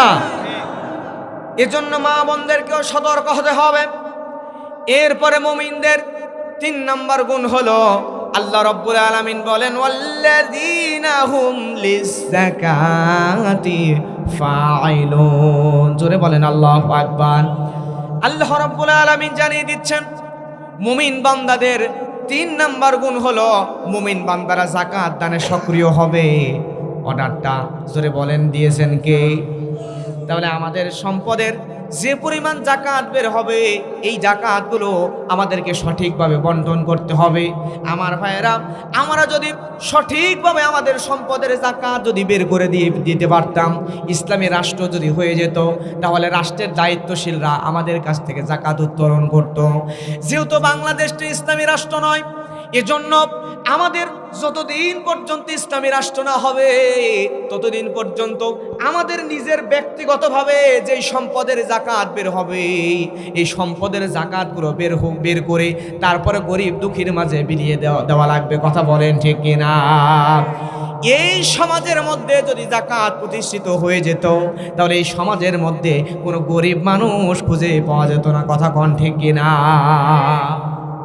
কিন্তু আমাদের সমাজে যাকাত নাই, সমাজ সুদ দিয়া সয়লাভ হয়ে গেছে। কথা বলেন ঠিক কিনা? সুদ নামক মহামারী দিয়া পুরা সমাজ একদম ধ্বংস হয়ে যাচ্ছে। করোনা ভাইরাসের চাইতো বড় মহামারী আমাদের সমাজে এই সুদ নামক ভাইরাস। কথা বলেন ঠিক কিনা? সুদটা মানুষকে, গরিব মানুষকে আরো গরিব বানায় দেয়, আর ধনীদেরকে আরো ধনী বানায় দেয়। আর সমাজের ধনিক শ্রেণীর মানুষরা সুদের মাধ্যমে গরিব মানুষদের রক্ত হাড্ডি পর্যন্ত চুষে চুষে খায়। কথা বলেন ঠিক কিনা? এই সুদ থেকে আল্লাহ আমাদেরকে হেফাজত করুক। জোরে বলেন আমিন। আমার ভাইয়েরা লক্ষ্য করেন, এই যাকাত যদি সমাজের মধ্যে প্রতিষ্ঠিত হয়ে যেত, এই সমাজের অবস্থা চেহারা কেমন হতো? সাহাবীদের জামানার কথা বলছি। সাহাবীদের জামানায় একজন ব্যক্তি হাতের মধ্যে একটা ব্যাগ নিছে, ব্যাগ ভর্তি টাকা। কষ্ট হয় আপনাদের? সবাই একটু হাত তোলেন তো, তোলেন, জোরে তাকবীর দেবেন। নারায়ে তাকবীর, নারায়ে তাকবীর। হাত নামান।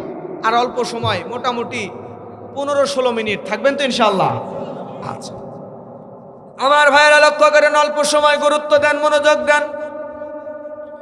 যাকাত যদি সমাজের মধ্যে প্রতিষ্ঠিত হতো, সমাজের অবস্থাটা কেমন হতো? আল্লাহর হাবিব সাল্লাল্লাহু আলাইহি ওয়াসাল্লামের সাহাবীদের জামানার কথা বলছি ভাইরা আমার।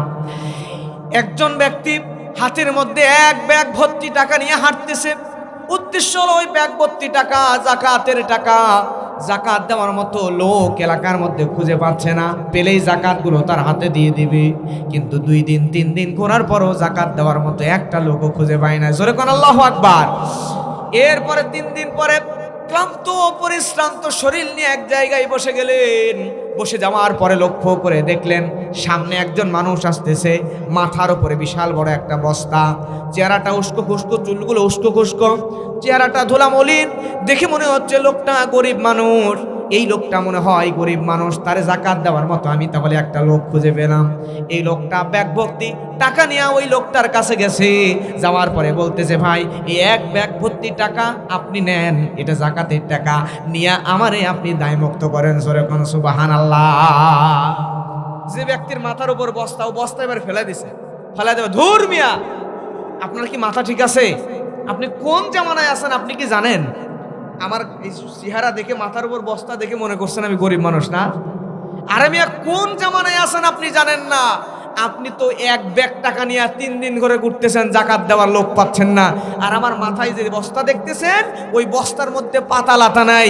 আমি এই বস্তার মধ্যে এক বস্তা টাকা নিয়ে যাকাত দেওয়ার জন্য 7 দিন ঘুরতেছি, যাকাত দেওয়ার মতো একজন লোক খুঁজে পাই না। জোরে বলেন আল্লাহু আকবার। একটা ওমর এই জামানাই দাও হে মেহেরবান। বলেন সবাই আমার সাথে বলেন, সবাই বলবেন, একটা ওমর এই জামানাই দাও হে মেহেরবান। দিনের পথে অকাতরে বিলিয়ে দিতে প্রাণ, একটা ওমর এই জামানাই দাও হে মেহেরবান। ফিলিস্তিন আর কাশ্মীরে আজ কাছে ধুকে ধুকে, কেউ যেন আর নাই রে তাদের একটু চেয়ে দেখে। একটা খালিদ পাঠাও তাদের দিতে পরিত্রাণ, দিতে পরিত্রাণ। বলেন না একটা ওমর, একটু জোরে সবাই বলেন, একটা ওমর এই জামানাই দাও হে মেহেরবান, দাও হে মেহেরবান। আমার ভাইরা লক্ষ্য করেন, মুমিন বান্দাদের 4 নম্বর গুণ হলো, আল্লাহ রাব্বুল আলামিন বলেন, ওয়াল্লাযীনা হুম লিফুরুজিহিম হাফিজুন। জোরে কোন আল্লাহু আকবার। আল্লাহ রাব্বুল আলামিন বলেন, মুমিন বান্দা যারা, এই মুমিন বান্দারা নিজেদের লজ্জাস্থানকে হেফাজত করবে। হঠাৎ জোরে বলেন কার? তাহলে আমরা মুমিন যারা, আমাদের চক্ষু লজ্জাস্থানের চোখের হেফাজত করার দরকার। জোরে বলেন আছে না নাই? কিন্তু আমরা চোখের হেফাজত করতে পারি না। ও মোহাম্মদপুরের কোরআন প্রেমিক মুসলমানেরা, ও সম্মানিত মুরব্বীরা, ও যুবক ভাইরা লক্ষ্য করেন, আল্লাহ তাআলা বলছেন চোখের হেফাজত করা লাগবে। এখন আপনি যখন রাস্তা দিয়ে হেঁটে যাচ্ছেন, যাওয়ার সময় সুন্দরী তরুণী তন্নি যুবতী একজন নারী অর্ধেক পোশাক পরে অর্ধ উলঙ্গ হয়ে সাজুগুজু করে রাস্তা দিয়ে হেঁটে যাচ্ছি, এবার আপনার চোখ কোন দিকে যাবে? ওই নারীর দিকে তাকানো যাবে নাকি? জোরে বলেন, তাকানো যাবে? যদি একবার চোখ যায় তাহলে দ্বিতীয়বার আবার চোখ দেওয়া যাবে না। একবার তাকানো জায়েজ, দ্বিতীয়বার তাকানো। এখন আবার বলবেন যে হুজুর তো বলছে, ফতোয়া দিয়েই দিলে একবার তাকানো জায়েজ, অনিচ্ছাকৃত একবার তাকানো জায়েজ, পরের বার তাকালে গুনাহ হবে। এখন আবার বলতে পারেন যে হুজুর তাহলে একবার তাকায়া যদি জায়েজ হয়, এখন আপনি মোটরসাইকেল চালাচ্ছেন অথবা সাইকেল চালাচ্ছেন, এমন সময় রাস্তা দিয়ে সুন্দরী মেয়ে হেঁটে যাচ্ছে, এখন মোটরসাইকেল চালাইতে চালাইতে ওইদিকে চোখ গেছে, যাওয়ার পরে মনে পড়ছে হুজুর তো বলছে একবার তাকানো জায়েজ, পরের বার তাকালে গুনাহ হবে। তা আপনি তাকায় আছেন, গাড়িও চালাচ্ছেন, তাহলে কি হবে? অ্যাক্সিডেন্ট হয়ে ডাইরেক্ট হাসপাতাল। কথা বলেন ঠিক কি না? চোখের হেফাজত করতে হবে। প্রিয় ভাইয়েরা আমার লক্ষ্য করেন, কিন্তু আমাদের সমাজের অবস্থাটা এরকম হয়ে গিয়েছে। আমি যশোরে মাহফিল করে ফিরতেছিলাম, রাত্রি প্রায় 2টা বা 3টা বাজে। এত রাত্রে আমি গাড়ি নিয়ে আসতেছিলাম বাংলাদেশের বিভিন্ন জায়গায়, বড় বড় রেল স্টেশন, বাস স্ট্যান্ড এবং বড় বড় ব্রিজগুলো সুন্দর করে সাজানো থাকে, সারা রাত মানুষজন থাকে। বড় একটা ব্রিজের ওপরে রাত্রি প্রায় 2টা বা 3টায় যখন কাছাকাছি গেলাম, দূর থেকে মনে হয় বাদুড়ের মতো কি যেন দাঁড়িয়ে আছে, কিন্তু সাইজটা মানুষের মতো। একটু কাছে গিয়ে দেখতেছি আসলে ওইটা বাদুড়ও নয়, ওইটা একজন যুবতী নারী বাদুড় বোরখা পরে এমনি দাঁড়ায় আছে। কি বোরখা পরছে? বাদুড় বোরখা এমনি দাঁড়ায় আছে। কাছে গিয়ে দেখি যে বাদুড় বোরখা পরে দাঁড়ায় আছে। রাত বাজে কয়টা? 3টা। তার কাছে গিয়ে দেখা যাচ্ছে 2-3 জন যুবক মানুষ ক্যামেরা ধরে, মোবাইল ধরে আছে, মানে ভিডিও করতেছে রাত 3টার সময়, 2টার সময়। এই বাংলাদেশের ঘটনা। আজকে মুসলমান যুবকরা যুবকদের চরিত্র নষ্ট করতেছে এই সমস্ত টিকটকার কিছু কুলঙ্গার নারী। জোরে বলেন কথা ঠিক কিনা? আমার প্রিয় ভাইরা লক্ষ্য করেন, কিন্তু মুমিনদের দৃষ্টি থাকবে সব সময় নিচের দিকে। আল্লাহ তাআলা বলেন, কুল্লিল মুমিনিনা ইয়াগুদ্দু মিন আবসারিহিম ওয়া ইয়াহফাযু ফুরুজাহুম যালিকা আসকা লাহুম ইন্নাল্লাহা খাবীরুম বিমা ইয়াসনাউন।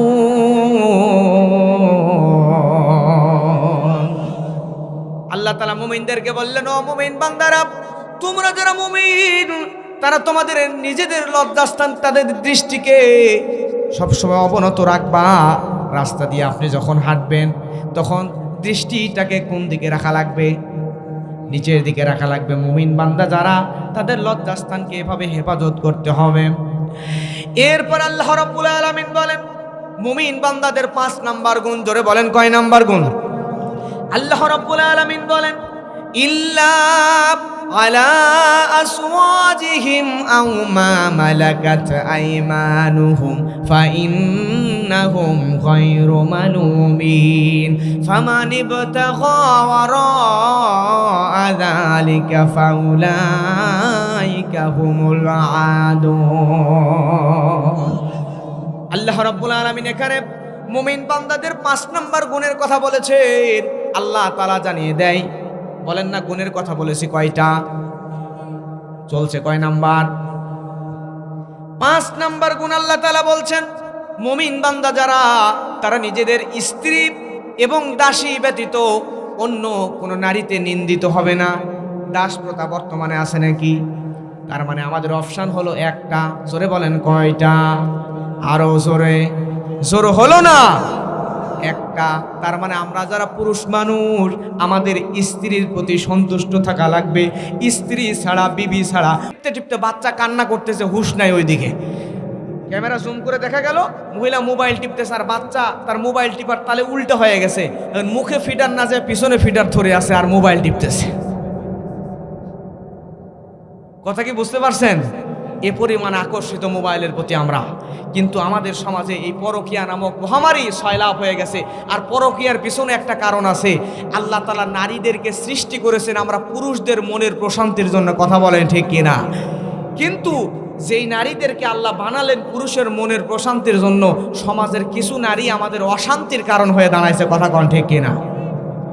আল্লাহ তাআলা কোরআনের মধ্যে সূরা রুমের মধ্যে বলেন, ওয়া মিন আয়াতিহি আন খালাকা লাকুম মিন আনফুসিকুম আসওয়াজাল লিতাসকুনু ইলাইহা ওয়া জাআলা বাইনাকুম মাওয়াদ্দাতাও ওয়া রাহমা। জোরে বলেন আল্লাহু আকবার।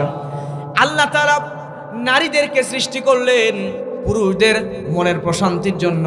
কিন্তু আমাদের সমাজে এমনও নারী আছে, যেই নারী আমরা পুরুষদের মনের অশান্তির কারণ হয়ে দাঁড়িয়েছে। কথা বলেন ঠিক কিনা?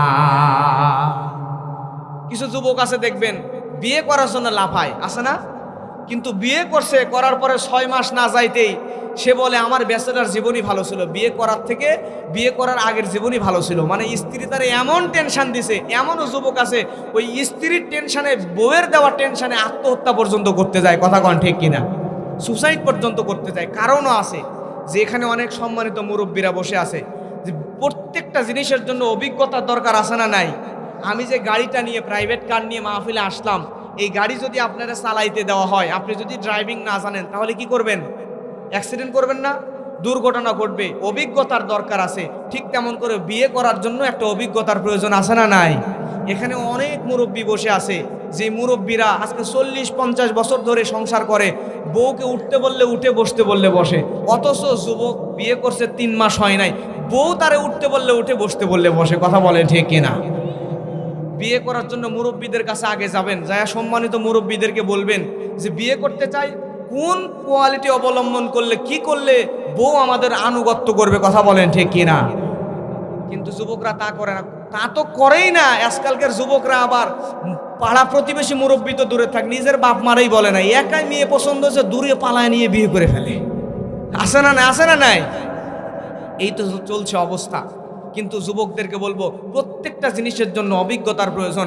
আপনি বিয়ে করবেন, বিয়ে করার পরে আপনার স্ত্রী আপনার অনুগত করবে। আপনার সংসার যদি সুখের করতে চান, তাহলে যাদের সংসার সুখী তাদের কাছ থেকে আপনার টিপস নিতে হবে। দুনিয়াতে সবচাইতে সুখী পরিবার ছিল মুহাম্মদ রাসূলুল্লাহ সাল্লাল্লাহু আলাইহি সাল্লাম। নবীজির দাম্পত্য জীবন দুনিয়ার সবচেয়ে সুখী মানুষদের মধ্যে অন্যতম ছিল, সেরা ছিল। জোরে কোন আল্লাহু আকবার। আরে ভাই, শুনলে অবাক হবেন, মুরব্বীরা অবাক হবেন। আমরা তো একটা বউ কন্ট্রোল করতে গিয়ে হিমশিম খাই, কিন্তু এট এ টাইম নবীজি একসঙ্গে 9 জন বিবির সাথে সংসার করেছেন। জোরে বলেন সুবহানাল্লাহ। নবীজি আমার সারাদিন পরিশ্রম করে ক্লান্ত শ্রান্ত পরিশ্রান্ত শরীর নিয়ে বাড়ির মধ্যে আসছে।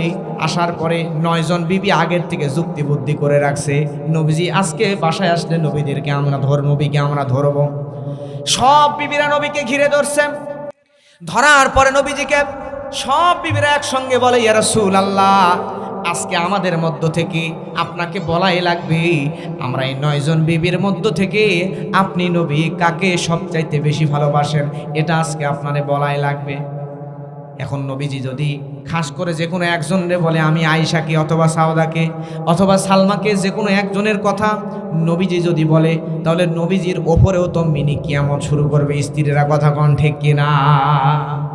নবী যদি বলে আমি আয়েশারে বেশি ভালোবাসি, তাহলে স্ত্রীর নবীর ওপরও মিনি কিয়ামত শুরু করে দিবে। কথা কন ঠিক কিনা? নবীজি এবার হিকমত অবলম্বন করলেন। নবী আমার বললেন, ও আমার স্ত্রীরা, তোমরা লক্ষ্য করো তোমাদের মধ্যে কাকে আমি সবচাইতে বেশি ভালোবাসি।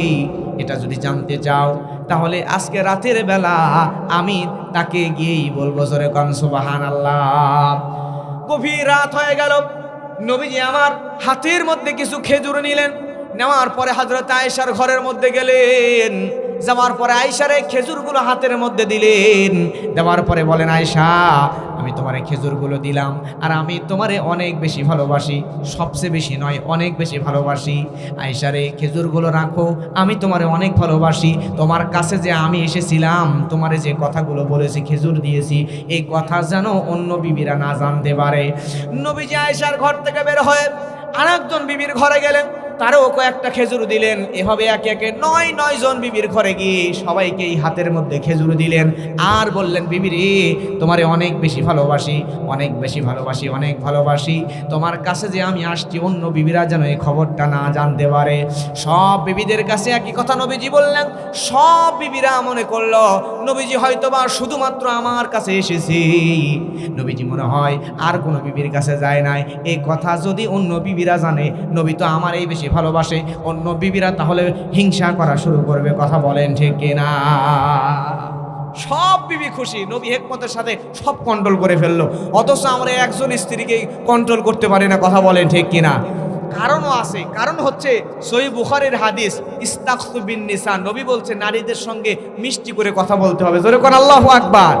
কারণ ফা ইন্নাল মারআতা খুলিকাত মিন যিলাই, নারীরা পাঁজরের বাঁকা হাড় থেকে তৈরি। কোথা থেকে? বাঁকা হাড় থেকে তৈরি। বাঁকা হাড় মানে স্বভাবগতই নারীরা বাঁকা। এখন বাঁশের কঞ্চি চেনেন আপনারা? কচি কঞ্চি চেনেন? কচি কঞ্চি যদি বেশি বাঁকা করতে যান, তাহলে কি হবে? মড়াস করে ভেঙে যাবে। ঠিক তেমন করে নবী বলছে নারীরা তো স্বভাবগতই বাঁকা, তাদের টেনে টুনে বেশি সোজা করতে গেলে কাফারতা ভেঙে যাবে। জোরে কোন আল্লাহু আকবার। তাহলে কি করবেন? ছেড়ে দিয়ে রাখবেন? নবীজি বলছেন ফা ইন যাহাবতা তুখিমহু কাসারতা, পরেই বলছেন ওয়া ইন তারাকতাহু লাম ইয়াজাল আওয়াজ। নবী বলছেন যদি ছেড়ে দিয়ে রাখো, সারা জীবন বাঁকাই থাকবে, সোজাই হবে না। তাহলে কি করবেন? নবী এবার শিখিয়ে দিচ্ছেন ফাস্তাউসু বিন নিসা, একটু মিষ্টি করে কথা বলো। জোরে কন্যা সবাই বলেন সুবহানাল্লাহ। আপনি আপনার স্ত্রীকে যদি একটু প্রশংসা করেন, যা বলবেন তাই করবে। বিশ্বাস করেন, আপনি যদি মাহফিল থেকে বাড়িতে যান, রাত 2টার সময় বাড়িতে গেছেন, যায় 2 জন বন্ধুকে সাথে নিয়ে গেছেন, যে স্ত্রীকে বলছেন ওই তাড়াতাড়ি রান্না কর, 2 জন বন্ধু আসছে, আমরা ওই যে মোহাম্মদপুর পলাশবাড়ি মাহফিল থেকে আসলাম, তাড়াতাড়ি খাবার রান্না কর। এবার আপনার স্ত্রী কি বলবে জানেন? বললে তোমার পকেটে টাকা আছে না, সিএনজি ভাড়া করে নিয়ে চলে যাও মাগুরা শহরে, যে হোটেল খোলা আছে, টাকা দিয়ে কিনে খাওয়াও। কথা বলেন ঠিক কিনা? এবার যদি বাড়িতে যে আপনার স্ত্রীকে বলেন যে বিবিরে, তুমি আসলে অনেক ভালো একটা মেয়ে, তুমি দেখতেও যেমন সুন্দর, তোমার আদব কায়দা আচার আচরণও তেমন সুন্দর, তোমার হাতের রান্নাও খুব সুন্দর, তোমার বাবা মার জীবন ধন্য, তোমার মতো একটা মেয়েরে তারা জন্ম দিয়েছে। আমি স্বামী হিসাবে আমিও গর্বিত, তোমার মতো স্ত্রীকে, তোমার মতো মেয়েকে আমি বিবি হিসাবে পাইছি। সুবহানাল্লাহ কর। এতটুক খালি বলবেন। এবার আপনার স্ত্রী নিজেই বলবে যে আপনার বন্ধুদের নিয়ে আসতেন মনে হয়, ড্রয়িং রুমে ডাইনিং রুমে বসতে বলেন, আমি চা বানিয়ে দিচ্ছি, চা খেতে খেতে মাছ খাবেন না মুরগি খাবেন নাকি গরুর গোস্ত খাবেন, রান্না করে এনে দিচ্ছি। কথা বলেন ঠিক কিনা? শুধু একটু বুদ্ধি করতে হবে, শুধু একটু প্রশংসা করতে হবে, কিন্তু এটাই আমরা পারি না।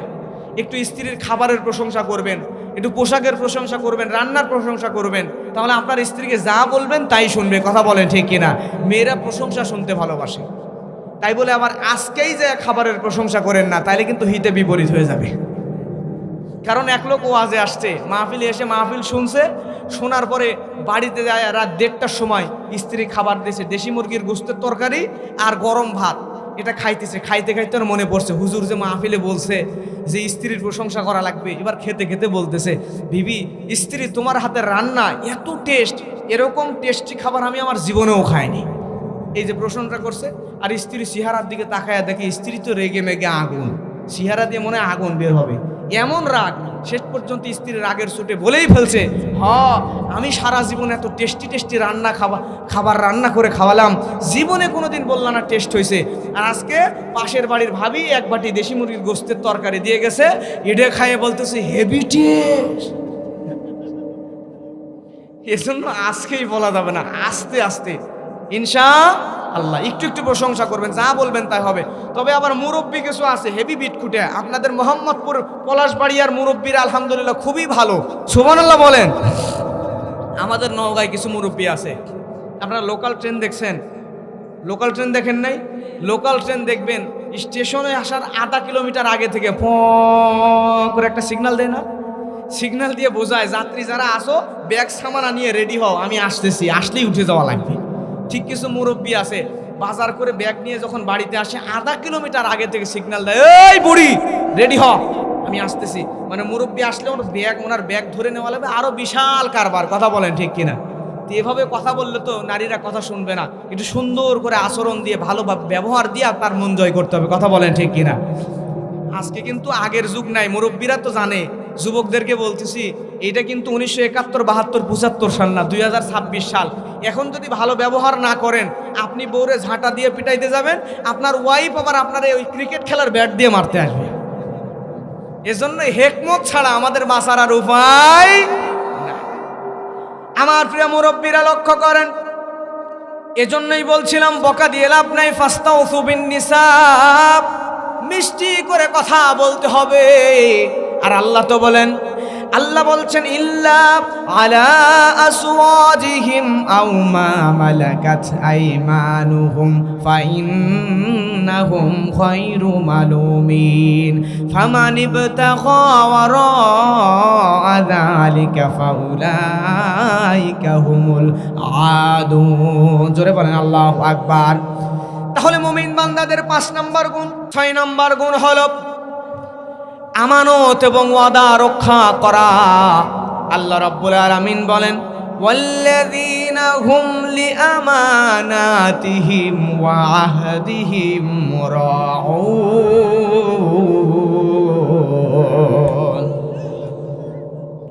আল্লাহ রাব্বুল আলামিন জানিয়ে দিচ্ছেন, মুমিন বান্দাদের 6 নম্বর গুণ হলো মুমিন বান্দারা আমানত এবং ওয়াদা রক্ষা করবে। আমাদের সমাজে এমন মানুষ আছে, দেখবেন ঢাকা থেকে মাগুরা, মোহাম্মদপুর, পলাশবাড়ি আসার জন্য রওনা দিছে। আপনি ফোন দিচ্ছেন, দিয়া বলছেন দোস্ত কোথায়? ও মাত্র পদ্মা সেতু পার হয়েছে, কিন্তু বলবে মাত্র আমি মাগুরা পার হইলাম। আসা না নাই? কিন্তু এই কাজটি করা যাবে না। মুমিন বান্দা যারা, মুমিন বান্দাদের 6 নম্বর গুণ আমানত এবং ওয়াদা রক্ষা করতে হবে। ও মাগুরার মুসলমানেরা, একটু মনোযোগ দিয়ে শুনতে হবে। আমার প্রিয় সম্মানিত মুরব্বীরা লক্ষ্য করেন, আমিরুল মুমিনিন হযরত ওমর ফারুক রাদিয়াল্লাহু তাআলা আনহুর জামানার কথা বলছি। ওই জামানার ভিতরে একজন যুবককে আরো 2 জন যুবক ডান দিক বাম দিক থেকে পাঞ্জা করে শক্ত করে ধরে টানতে টানতে শেষরাইতে নিয়ে হযরত ওমরের দরবারে নিয়ে আসতে। আসার পরে হযরত ওমরকে বলে, আমিরুল মুমিনিন, এই যুবক আমাদের দুইজনের পিতাকে হত্যা করেছে, হত্যার বদলে হত্যা, তাকেও আমরা হত্যা করতে চাই। হযরত ওমর সঙ্গে সঙ্গে ওই যুবককে বলল, যুবক তোমার কি কিছু বলার আছে নাকি? যুবক সঙ্গে সঙ্গে বলে, আমিরুল মুমিনিন, তারা যে আমারে ধরে আনছে, আমি তাদের বাবাকে হত্যা করেছি কথা ঠিক, কিন্তু মাঝখানে একটা রহস্য আছে, ছোট্ট একটা ঘটনা আছে। সেটা হলো আমার উট নিয়ে আমি মরুভূমিতে চড়া করাচ্ছিলাম। উট যখন মরুভূমির মধ্যে চড়া করাচ্ছিলাম, এমন সময় আমার উটটা ওই যুবকদের বৃদ্ধ পিতার কোনো ফসল নষ্ট করার কারণে ওই যুবকদের বৃদ্ধ পিতা একটা পাথর উঠায়া আমার উট বরাবর এমন জোরে আঘাত করেছে। এই আঘাতের কারণে সঙ্গে সঙ্গে আমার উটটা জমিনের মধ্যে পড়ে গেছে। পড়ে যাওয়ার পরে চুটে এত জোরে ব্যথা লাগছে, আমার উটটা চোখের পানি তার টপ টপ করে পড়তেছে। অবলা জন্তু তো কিছুই বলতে পারে না। আমি এই দৃশ্যটা দেখে সহ্য করতে পারি নাই। আমার উটটাকে কেন আঘাত করলো? উটকে তাড়াইয়া দিলেও তো পারত, কিন্তু এত জোরে পাথর দিয়ে অবলা জন্তুকে কেন আঘাত করলো? এই দৃশ্য আমার কলিজা আঘাত করেছে, যার কারণে আমি রাগান্বিত হইয়া আর একটা পাথর উঠায় নিয়া ওই মুরব্বী বরাবর এমন জোরে মারছি। কিন্তু আমি ওই মুরব্বীকে হত্যার উদ্দেশ্যে মারি নাই, আমি মারছি আমার উটের যন্ত্রণা যাতে সেও একটু উপলব্ধি করতে পারে। কিন্তু ও আমিরুল মুমিনিন, আমি লক্ষ্য করে দেখলাম আমার পাথরটা যখন আমি নিক্ষেপ করলাম, এই পাথরটা ওই মুরব্বীর বুকে লাগলো না, পিঠে লাগলো না, হাতে লাগলো না, পায়ে লাগলো না। পাথরটা ভুলবশত মুরব্বীর মাথার মধ্যে এমন জোরে আঘাত করেছে, যার কারণে মুরব্বী ওই জায়গায় পড়ে রক্তক্ষরণ হতে হতে মারা গেছে। আমার মাধ্যমে মারা গেছে, কিন্তু তাকে হত্যা করা আমার উদ্দেশ্য ছিল না। আমি শুধুমাত্র তাকে শাস্তি দিতে যাচ্ছিলাম। কিন্তু আমিরুল মুমিনিন ওই পাথর লাগার কারণে সে যখন মারা গেল, এই যুবকরা আমারে ধরে আপনার কাছে নিয়ে এসেছে। হযরতে ওমর বলছে, হত্যার বদলে হত্যা, তোমাকে তো আমরা হত্যাই করব, তোমার তো বাঁচার কোনো উপায় নাই। কিন্তু তোমার জীবনের শেষ কোনো আশা আছে কিনা, শেষ কোনো মনের ইচ্ছা আছে কিনা সেটা বলো।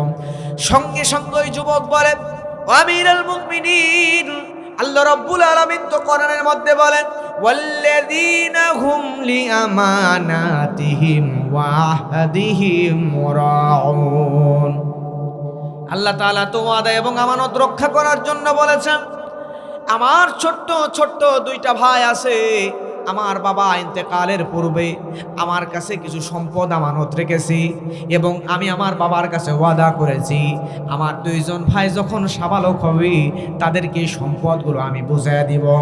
কিন্তু আমিরুল মুমিনিন, আমি এখানে চলে এসেছি, এই অবস্থায় যদি আমারে মৃত্যুদণ্ড কার্যকর করা হয়, এই অবস্থায় যদি আমারে হত্যা করা হয়, তাহলে আমার ওই দুই ভাইয়ের সম্পদ আমি এমন জায়গায় লুকায়া রাখছি, তারা ওই সম্পদের মালিক কখনোই হতে পারবে না। আমি আমানত ওয়াদা কোনোটাই রক্ষা করতে পারবো না। এজন্য আমিরুল মুমিনিন, আপনার মনে যদি একটু মায়া হয়, তাহলে আমারে 3টা দিনের সময় দিয়ে দেন। কয়দিন? এবার আপনারা জ্ঞানী মানুষ বলবেন, মার্ডার কেসের আসামি সে যদি একবার পালায়া যায় তাহলে আর আসবে নাকি? আমিরুল মুমিনিন হযরত ওমর বলে, ও যুবক, এটা তো হয় না, তোমারে তো আমরা যেতে দিতে পারি না। কিন্তু তুমি যদি যেতেই চাও, তাহলে শর্ত হলো তোমার বদলে এই জায়গায় আরেকজনকে রেখে যাওয়া লাগবে। তুমি যদি সময় মতো না আসো, তাহলে তোমার শাস্তিটা তার উপরে আমরা কার্যকর করব। সঙ্গে সঙ্গে এই যুবক চিন্তায় পড়ে গেল, কারণ ওই জায়গায় যুবকের পরিচিত কেউ নাই। ডানে তাকায়, বামে তাকায়, সামনে তাকায়, পিছনে তাকায়, কোনো জায়গায় কাউরে পরিচিত পায় না। এমন সময় যুবক চোখের পানি ছেড়ে দিয়ে কাঁদে আর বলে, আমি একজন মুসলমান, আমি একজন মুসলমান, আমার জন্য আমার সামনে তোমরা যারা যারা আছো, কেউ কি আমি মুসলমানের বিপদে এগিয়ে আসবা না? সঙ্গে সঙ্গে প্রিয় ভাইরা, আমার সামনের লোক থেকে কেউ কেউ নিজের জীবনটা বিলিয়ে দিতে রাজি হয় না। কারণ অপরিচিত মানুষের জন্য কেউ তো জীবন দিতে চাইবে না। এই যুবক সঙ্গে সঙ্গে কান্না শুরু করে দেয় আর বলে, ও মুসলমানেরা, কেউ কি নাই মুসলমানের পক্ষে দাঁড়াবা? কেউ কি নাই? সঙ্গে সঙ্গে সামনে থেকে আল্লাহর নবীর সাহাবী আবু যর গিফারি দাঁড়ায় গেছে। জোরে কান মারহাবা। আবু যর গিফারি বলে, ও যুবক, তোমারে আমি চিনি না, কিন্তু আমি তোমার পক্ষে দাঁড়ায় গেলাম।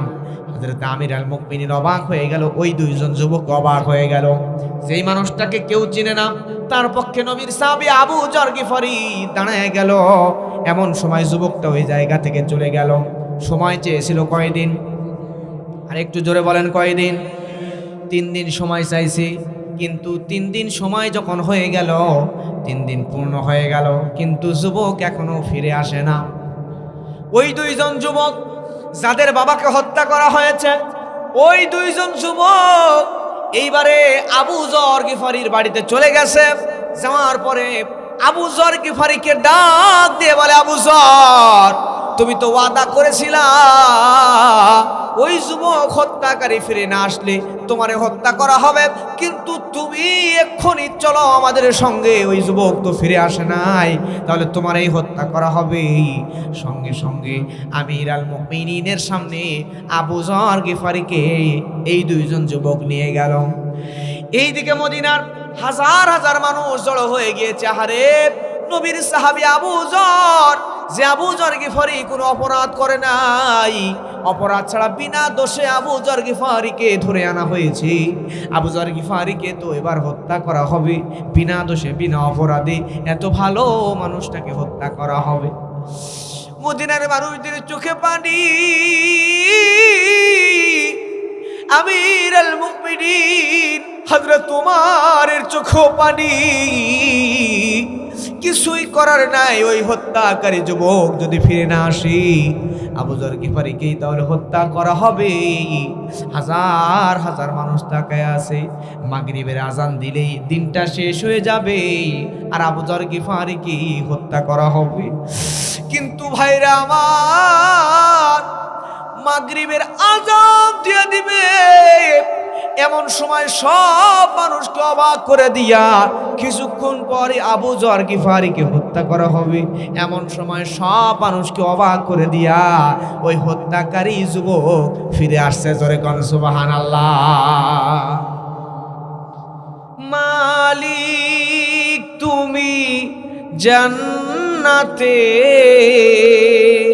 তোমার পাশে আমার একটা ঘর বানিয়ে দিও।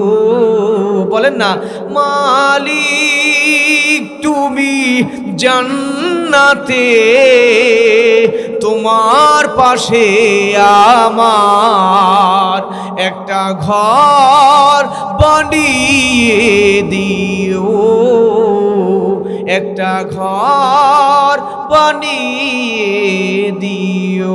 জোরে কোন আমিন। আবু যর গিফারি রাদিয়াল্লাহু তাআলা আনহু ওই জায়গায় দাঁড়ানো। আর ওই হত্যাকারী যুবক যখন ফিরে আসলো, হযরত আমির আল মুমিনিন হযরত ওমর অবাক হয়ে গেলেন।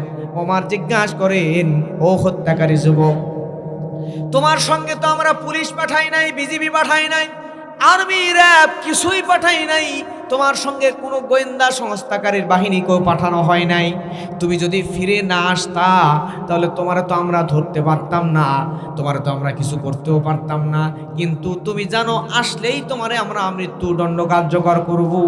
তারপরেও তুমি কেন ফিরে আসলে একটু আমাদেরকে বলো। সঙ্গে সঙ্গে যুবক জানায় দেয়, আল্লাহ তাআলা কোরআনের মধ্যে বলছেন, সূরা মুমিনুন, আল্লাহ তাআলা বলেন, ওয়াল্লাযীনা হুম, যারা জানেন পড়েন না, ওয়াল্লাযীনা হুম লিআমানাতিহিম ওয়া আহদিহিম রাউন। জোরে বলেন আল্লাহু আকবার। আল্লাহ তাআলা আমানত এবং ওয়াদা রক্ষাকারীদেরকেই মুমিন বলেছেন। এখন আমি যুবক, আমি তো ওয়াদা করে গিয়েছিলাম 3 দিন হয়ে গেলে আমি ফিরে আসবো।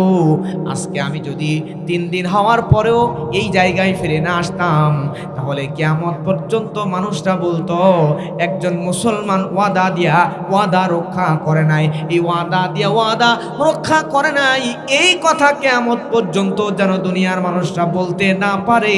এজন্যই সময় মতো আমি ফিরে এসেছি। জোরে বলেন সুবহানাল্লাহ। আমিরুল মুমিনিন হযরত উমর এবার আবু যর গিফারিকে ডাক দিয়ে বলে, আবু যর, ও আবু যর গিফারি, তুমি একটু বলো তো, তুমি কেন অচেনা মানুষের হয়ে নিজেই জীবনটা বিলিয়ে দেওয়ার জন্য দাঁড়ায় গেলা? ওই লোকটা তো আমরা কেউ চিনতাম না, আমরা তো 100% শিওর ছিলাম সে গেলে আর আসবে না, তাহলে তুমি কেন নিজের জীবনটা দেওয়ার জন্য তার পাশে দাঁড়ালা? সঙ্গে সঙ্গে আবু যর গিফারি রাদিয়াল্লাহু তাআলা আনহু তিনি বলছে, আমিরুল মুমিনিন, আমি তার পাশে দাঁড়ানোর কারণ হলো ওই যুবক যখন বিপদে পড়েছিল তখন সে কাঁদতে কাঁদতে বলতেছিল, আমি একজন মুসলমান। জোরে করে আল্লাহু আকবার।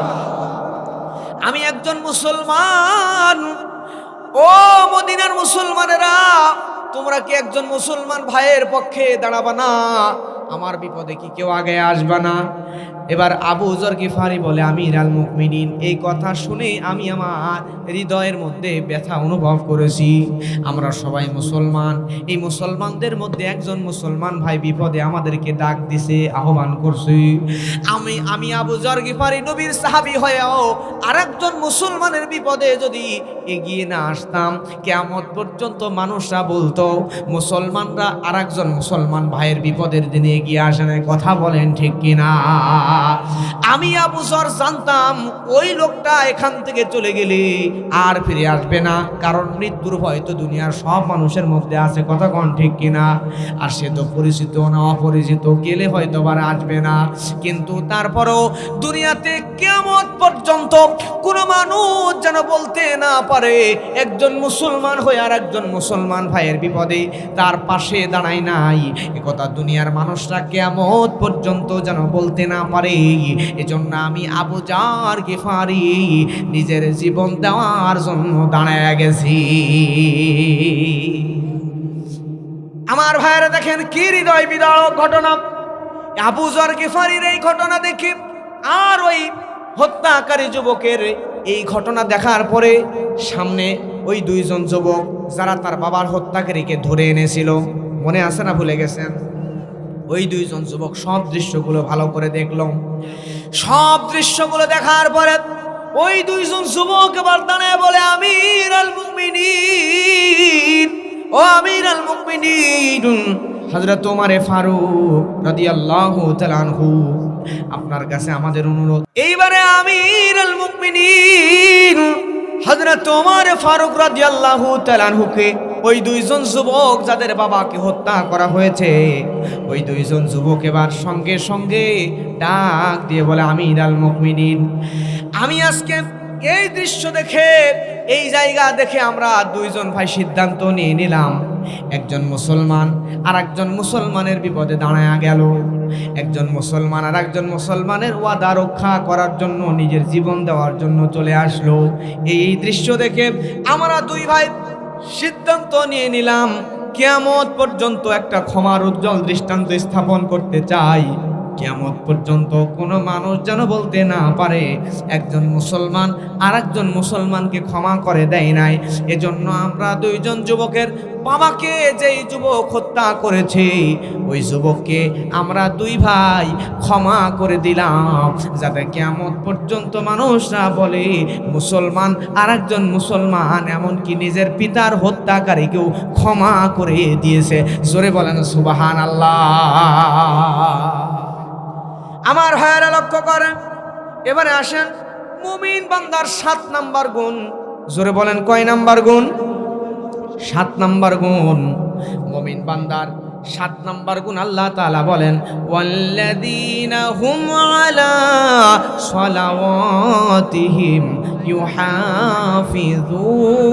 ইউহাফিজুন। জোরে বলেন আল্লাহু আকবার। মুমিন বান্দা তারা যারা নিজেদের নামাজে যত্নশীল, এক নাম্বার গুণ বলেছিলাম, মুমিন বান্দা যারা, তারা যারা নামাজের মধ্যে বিনয়ী, নামাজের মধ্যে নম্র। আর 7 নাম্বার, আমাদের জীবনে প্রচুর গুনাহ আছে, গুনাহ থাকার পরেও ও ভাইরা আমার, গুনাহ এত আছে, তারপরেও আমরা তো মানুষরা এত গুনাহ করার পরেও আমরা নামাজের মধ্যে যত্নশীল হই না। কিন্তু আল্লাহর হাবিব সাল্লাল্লাহু আলাইহি ওয়াসাল্লামের কোনো গুনাহ আছে নাকি? যার আগে এবং পরে কোনো গুনাহ নাই, সেই নবী মুহাম্মদ রাসূলুল্লাহ সাল্লাল্লাহু আলাইহি ওয়াসাল্লাম তিনি যখন নামাজে দাঁড়াইতেন, নামাজে তিনি কেমন বিনয়ী ছিলেন, নামাজের মধ্যে তিনি কেমন নম্র ছিলেন, কেমন বিনয়ী ছিলেন, নামাজে কেমন যত্নশীল ছিলেন, লক্ষ্য করেন ভাইরা আমার। আল্লাহর হাবিব সাল্লাল্লাহু আলাইহি ওয়াসাল্লাম যখন নামাজে দাঁড়ায় গেলেন, দুইজন সাহাবী, একজন আব্দুল্লাহ ইবনে হযরত জাবের রাদিয়াল্লাহু তাআলা আনহু এবং আব্দুল্লাহ ইবনে শিখির, তারা বর্ণনা করছেন। একজন বলছেন, নবীজি যখন নামাজে দাঁড়ালেন, নামাজে দাঁড়ানোর পরে আল্লাহর হাবিব সাল্লাল্লাহু আলাইহি ওয়াসাল্লামের পাগুলো এত দীর্ঘ সময় নামাজে দাঁড়ায় থাকতেন, পাগুলো এরকম বড় বড় হয়ে ফুলে যেত। জোরে বলেন আল্লাহু আকবার।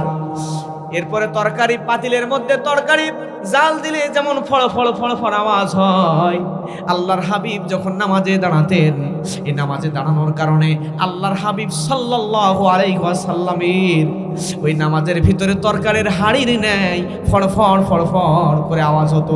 জোরে বলেন না আল্লাহু আকবার। কিন্তু ও মাগুরার মোহাম্মদপুরের মুসলমানেরা, ওই নবীর আগে পরে কোনো গুনাহ নাই, তারপরে ওই নবী যখন নামাজে দাঁড়ায় যায়, তখন ওই নবী চোখের পানি ছেড়ে দিয়ে কান্দে। ওই নবী নামাজের মধ্যে আওয়াজ দিয়ে কান্দে। কিন্তু আজকে আমাদের এত গুনাহ, এত গুনাহ, ওই কবরের মধ্যে আমরা যখন যাব, ওই কবরের মধ্যে আমাদের কি অবস্থা হবে? আল্লাহর নবী বলেছেন, ওই কবরের মধ্যে এমন ভয়ানক সাপ থাকবে, যে সাপ যদি দুনিয়াতে বের হইতো, বের হওয়ার পরে ওই সাপ যদি একবার নিঃশ্বাস ছেড়ে দিত, কিয়ামত পর্যন্ত দুনিয়ায় কোনো সবুজ গাছপালা জন্মাইতো না। এমন বিষধর সাপ কবরের মধ্যে থাকবে, তারপরেও কবরের ভয় আমাদের অন্তরের মধ্যে নাই। ভাইরা আমার, নবীজির একজন সাহাবী ইন্তেকাল করেছে। এই সাহাবী ইন্তেকাল করার পরে আসমানের দরজাগুলো আল্লাহ খুলে দিছে। এই সাহাবী ইন্তেকাল করার পরে আসমান থেকে হাজার হাজার ফেরেশতারা জানাজায় উপস্থিত হয়েছে। এই সাহাবীকে নবীজি নিজে জানাজা পড়ালেন, কবরের মধ্যে সাহাবীর লাশটা ঢুকালেন। ঢুকানোর পরে আল্লাহর হাবিব সাল্লাল্লাহু আলাইহি ওয়াসাল্লাম নিজে সাহাবীর জন্য জানাজার নামাজ পড়ায় কবরের পাশে দাঁড়ায় আছেন। এমন সময় সাহাবীরা লক্ষ্য করে দেখে, নবী আমার এমন করে 2টা হাত তুলেছেন। সবাই একটু 2টা হাত উপরের দিকে তোলেন, তোলেন, জোরে বলেন আল্লাহু আকবার। আরো জোরে বলেন আল্লাহু আকবার, আল্লাহু আকবার। আল্লাহর নবী যখন এভাবে হাত তুলে আল্লাহু আকবার শব্দ করেন, সাহাবীরা আশ্চর্য হয়ে গেলেন। সাহাবীরা নবীকে জিজ্ঞাসা করলেন, নবী, কোনদিন তো আপনারে এমন করতে দেখি নাই। এই সাহাবীর লাশকে দাফন করার পরে কেন আপনি হাত উপরের দিকে তুলে আল্লাহু আকবার, আল্লাহু আকবার করতেছিলেন? কারণটা কি? আল্লাহর নবী বললেন, সাহাবীরা তোমরা জানলে অবাক হবা। আমার যেই সাহাবী আজকে মারা গেছে, যেই সাহাবীরা আমি নবী জানাজা পড়ালাম, কবরের মধ্যে আমি নবী দিলাম, এই সাহাবী এত দামি সাহাবী, এই সাহাবী মারা যাওয়ার কারণে আল্লাহ তাআলা আসমানের দরজাগুলো খুলে দিছে। শুধু তাই নয়, এই সাহাবী মারা যাওয়ার কারণে আল্লাহ সুবহানাহু ওয়া তাআলা হাজার হাজার ফেরেশতা তার জানাজায় শরীক করে দিছে। নবী আমার সাহাবীদেরকে বললেন, ও সাহাবীরা, এত বড় মাপের জলিলুল কদর একজন সাহাবী কিন্তু তার লাশ আমি নিজে নবী যখন কবরের মধ্যে দাফন করে দিলাম, দেওয়ার পরে আমি নবী যা দেখি তোমরা তো দেখতে পাও না, আমি নবী লক্ষ্য করে দেখলাম এত বড় মাপের সাহাবী যার মৃত্যুতে আল্লাহর আরশ কেঁপে ওঠে, আসমানের দরজা খুলে ফেরেশতাদেরকে তার জানাজায় পাঠাই। এই সাহাবীর লাশকে চাপা দেওয়ার জন্য কবরের মাটিগুলো ডান দিক থেকে বাম দিক থেকে ধেয়ে আসতেছিল। এই দৃশ্য দেখে আমি নবী সহ্য করতে পারি নাই। আমি নবী হাত উপরে তুলে আল্লাহু আকবার শব্দ করছি। আমার আল্লাহু আকবার শব্দের কারণে কবরের মাটিগুলো আবার দুই দিকে সরে গেছে। ও ভাইরা আমার, এই হাদিসের ব্যাখ্যা করতে গিয়ে মুহাদ্দিসিনে কেরাম হয়রান হয়ে গিয়েছি। এত বড় বাপের সাহাবী যার মৃত্যুতে আল্লাহর আরশ কেঁপে ওঠে, আসমান থেকে ফেরেশতা নাজিল হয় তার জানাজায়, এই সাহাবীকেও কবরের মাটি চাপা দিতে আসি। মুহাদ্দিসিনে কেরাম বলছেন হয়তোবা তার দুনিয়াতে ছোট ছোট কিছু ভুল ত্রুটি ছিল যেগুলো থেকে তওবা করতে ভুলে গেছে, এজন্যই মাটি এভাবে চাপা দিতে আসে। তাহলে লক্ষ্য করেন, ওই সাহাবীর জানাজা নবীজি নিজে পড়ছেন, নবীজি তার লাশের পাশে দাঁড়ায়া আল্লাহু আকবার শব্দ করে কবরের মাটিকে আবার সরায়া দিছে। কিন্তু আমি আপনি আমাদেরকে একটু ওই জায়গায় রাখেন তো, আমাদের কি হালত হবে কবরের মধ্যে যখন আমি আপনি যাব? আমাদের জন্য তো দোয়া করার জন্য নবীজি থাকবেন না। আমরা কবরে যাওয়ার পরে আমাদের অবস্থা কি হবে? ওই কবরের মধ্যে সব বিচ্ছুগুলো কামড় দিবে, ওই কবরের ভিতরে ফেরেশতারা আইসা ঠাস ঠাস করে মুখের মধ্যে চেয়ারের মধ্যে বাড়ি দিবে। আমরা চিৎকার দিয়ে কাঁদবো, দুনিয়ার কেউ কোনো কাজে আসবে না। এজন্য মোহাম্মদপুরের মুসলমানেরা আসেন, এখন ফিরে আসেন, কোরআনের দিকে ফিরে আসেন, ইসলামের দিকে ফিরে আসেন, আল্লাহর কোরআনের দিকে ফিরে আসবেন। যদি ফিরে আসতে পারেন, বাতিলের মোকাবেলায় যদি সব সময় দাঁড়া যেতে পারেন, আল্লাহ রব্বুল আলামিন আপনাকে জান্নাতি করে দিবেন। কথা বলেন ঠিক কিনা? আর আসমান জমিন সাক্ষী, বাতিলের কাছে মুসলমানরা কখনো মাথা নত করে না। কথা কোন ঠিক কিনা? बातिल से दबने वाले आसमान ही हम, बातिल से दबने वाले आसमान ही हम, सो बर कर चुका है तू इम्तिहान हमारा। नारे तकबीर।